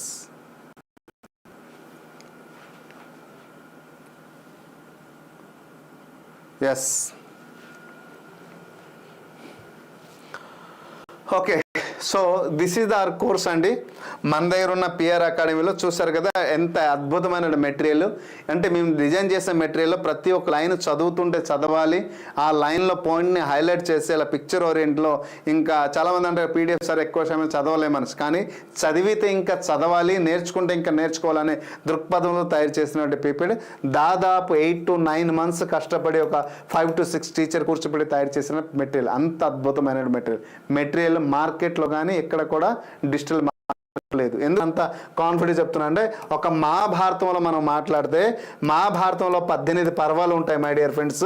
ఇక్కడ 18 పర్వాలు, 58 పాత్రలు, 36 ప్రాంతాలు, 16 రాజవంశాలు. అందరూ 18 పర్వాల గురించి మాట్లాడతారు తప్ప, అందరి దగ్గర 18 పర్వాల గురించి కంటెంట్ ఉంటుంది తప్ప మెటీరియల్ ఎక్కడ, మిగతా దాని గురించి ఎక్కడ కూడా మెటీరియల్ అయితే ఉండదు. వాటి నుండే రిపీటెడ్గా క్వశ్చన్స్ వస్తున్నాయి. ఇప్పుడు మనం ఒక క్వశ్చన్ వచ్చింది, అర్జునుడి దగ్గర ఉన్న శంఖం పేరు, శ్రీకృష్ణుడి దగ్గర శంఖం ఏంటి, నకులుడి దగ్గర ఉన్న శంఖం పేరు, ఇవన్నీ కూడా మీకు ఎక్కడ రాదు, ఈ పర్వాల్లో రాదు, పాయింట్స్ పాత్రల్లో వస్తాయి. కాబట్టి ఆ పాత్రల గురించి సంపూర్ణంగా చదివితే ఎవరు, ఏ రాజు, ఏ రాజ్యానికి రాధిపతి, ఆ వంశం పేరేంటి, వాటి గురించి మనం తెలుసుకోగలిగితేనే సంపూర్ణంగా మనకు అవగాహన వస్తుంది. అప్పుడు మన లక్ష్యానికి మనం చేరుకోవడానికి, అంటే మన టార్గెట్ 150 మార్క్స్ అయితే ఆ 150 మార్క్స్ మనం సాధించాలి అంటే సరైన మెటీరియల్, సరైన గైడ్ లైన్స్, సరైన విధానం అయితే మిత్రమా జాబు ఖచ్చితంగా మిమ్మల్ని వెతికి మీ దారికి వస్తుంది. ఎస్, విజయానికి గొప్ప రహస్యం ఇదే, మరి ఏం లేదు. సరైన విధానం మనం ప్రిపేర్ అయితే అది ఎంత పెద్దదైనా మనం ఈజీగా సాధించవచ్చు. ఒకవేళ మన దగ్గర కోర్సు తీసుకున్న వారైతే తెలుసు. సో మీ యొక్క గోల్డెన్ ఒపీనియన్ చెప్పండి. కోర్సు తీసుకున్న ఎలా కంటెంట్ ఉంది, ప్రతి ఒక్క మెటీరియల్ మీరు చదివి ఉంటారు కదా. సో ప్రతి దాని గురించి కదా. సో ఇంకా దీనికి పేపర్ 1 40,000 బిట్స్ అయితే మేము అందిస్తున్నాం. ఇంకా పేపర్ 2 నుంచి ఇప్పటికి 25,000 మేము అందించాము. త్వరలో దాన్ని అలా పెంచుకుంటూ పోతాం. సో ఒకవేళ మీరు తీసుకున్న వారైతే మిగతా వారికి కూడా కొంచెం సజెస్ట్ చేయండి. సో మీకోసం ఎల్లవేళ సపోర్ట్ చేయడానికి ఈ పిఆర్ అకాడమీ ప్రశాంత్ సార్ మీతో పాటు ఉంటుంది. రెగ్యులర్ లైవ్, ఎగ్జామ్ అయినంత వరకు మీకు లైవ్ చేస్తూ ప్రతి ఒక్క అప్డేట్ ఇన్ఫర్మేషన్ మీతో పాటు కలిసి ట్రావెల్ చేయడం నేను సంసిద్ధంగా ఉన్నాను. మీరు ఏమైనా నాకు కొంచెం సపోర్ట్ చేయాలంటే so please share about some things about our course and our life ఈ ఎప్పుడైతే డైలీ లైఫ్ టెస్ట్ అయితే నిర్వహిస్తున్నాం దాంట్లో అందరికీ ఆహ్వానించేటట్టు చేయండి, అంతే మరేం లేదు. Okay, thank you. Today session చాలా చక్కగా రాశారు, ఆన్సర్స్ కూడా బాగా అటెంప్ట్ చేశారు, బాగుంది, ఫీల్ వెరీ హ్యాపీ. బాగా ఆన్సర్ చేయగలుగుతున్నారు. ఇలా కంటిన్యూ అయితే there is a chance to gain a good marks. బాగుంది. చాలామంది బాగా నాగేశ్వర రెడ్డి గారు కానీ, అలాగే రామకృష్ణ గారు కానీ, అలాగే త్రివేణి మేడం గారు కానీ, చాలామంది అంటే కొంతమంది ఒక ఐడియాలు చూస్తుంటాను, రెగ్యులర్ ఆన్సర్కి ఇవ్వడానికి ప్రయత్నిస్తారు. ఆన్సర్ చూస్తున్నాను కదా, ఎక్సలెంట్. నాకైతే చాలా మిమ్మల్ని చూస్తే మురిసిపోతున్నాను. మహాభారతం లాంటి డిఫికల్ట్ టాపిక్లో కూడా పాత్రలు, ప్రాంతాలు, ప్రదేశాలు గురించి వచ్చేటప్పుడు కూడా కాన్సెప్ట్తో పాటు రీజన్ కూడా చెప్పి ఎగ్జాక్ట్ ఆన్సర్ రాస్తున్నారు చూసారా. So that is a real awesome. ఎక్కడెక్కడ చిన్న చిన్న మిస్టేక్స్ ఉంటాయి. ఫర్ ఎగ్జాంపుల్ చూడండి, కర్ణుడు చంపడానికి ఎటువంటి అస్త్రాన్ని ఉపయోగించారు అని అడిగారు. కొంతమంది ఏం రాస్తారు ఇక్కడ, పాశుపతాస్త్రం. ఇక్కడ చిన్న చిన్నవి అవి ఎక్కడ వస్తుంది, ప్రాంత క్యారెక్టర్కి వచ్చేటప్పుడు మనం డీటెయిల్గా చెప్పడం జరిగింది. సో కాబట్టి దాని గురించి ఇక్కడ అభివర్ణించడం జరిగింది. సో ఇలా ఎక్కడెక్కడ చిన్న మిస్టేక్స్ ఉన్నాయో ఆ మిస్టేక్స్ ఎక్కడే మనం రెక్టిఫై చేస్తున్నాం. కాబట్టి రేపు ఎగ్జామ్లో ద బెస్ట్ మనం రాయడానికి అవకాశం వస్తుంది. అందరికీ మంచి మార్క్ వస్తుంది. Trust me, do hard work, అంతే. మీ లక్ష్యము దేవాలయాలు సర్వీస్ చేయాలి. ఎస్, ఆ స్థాయికి మీరు వెళ్తారు, అంతే. ఇంకొక ఆలోచన ఏమొద్దు. Hope you understand. మళ్ళీ రేపటి సెషన్లో మళ్ళీ కలుద్దాం. ఇప్పుడు దాదాపు ఈరోజు 4 పర్వాలు 7, అంతకుముందు ఒక 8 పర్వాలు అయిపోయింది. ఇక్కడ నుంచి రేపు ఇంకొక 5 పర్వాలు తీసుకుంటాను. సో కంప్లీట్ రేపు వెళ్ళుంటాను, కంప్లీట్ చేద్దాం. తర్వాత డైలీ ఒక్కొక్క దేని వీక్లో వెళ్ళిపోదాం. Hope you understand clearly. Thank you, good night. ఇంకేమైనా క్వరీస్ ఉంటే కామెంట్ బాక్స్లో కామెంట్ చేయండి, లేదు అంటే సెషన్ క్లోజ్ చేద్దాం. ఏం లేదా?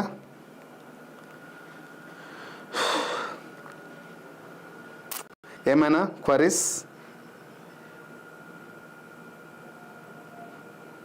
District code document verification after Dasara, ఓకేనా?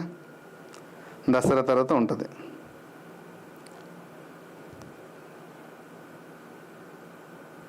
ఏం లేదా? సో సెషన్ క్లోజ్ చేద్దాం. Good night. Thank you ma'am, Triveni madam. Good night, మళ్ళీ కలుద్దాం. Okay.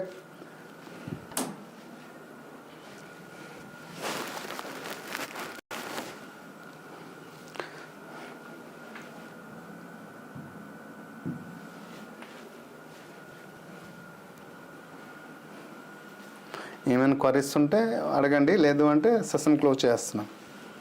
Good night, good night. So thank you. Book release చేస్తారా సార్? బుక్స్ రిలీజ్ చేయడానికి దాదాపు 2000 పేజీలు అవుతున్నాయండి మన కంటెంట్.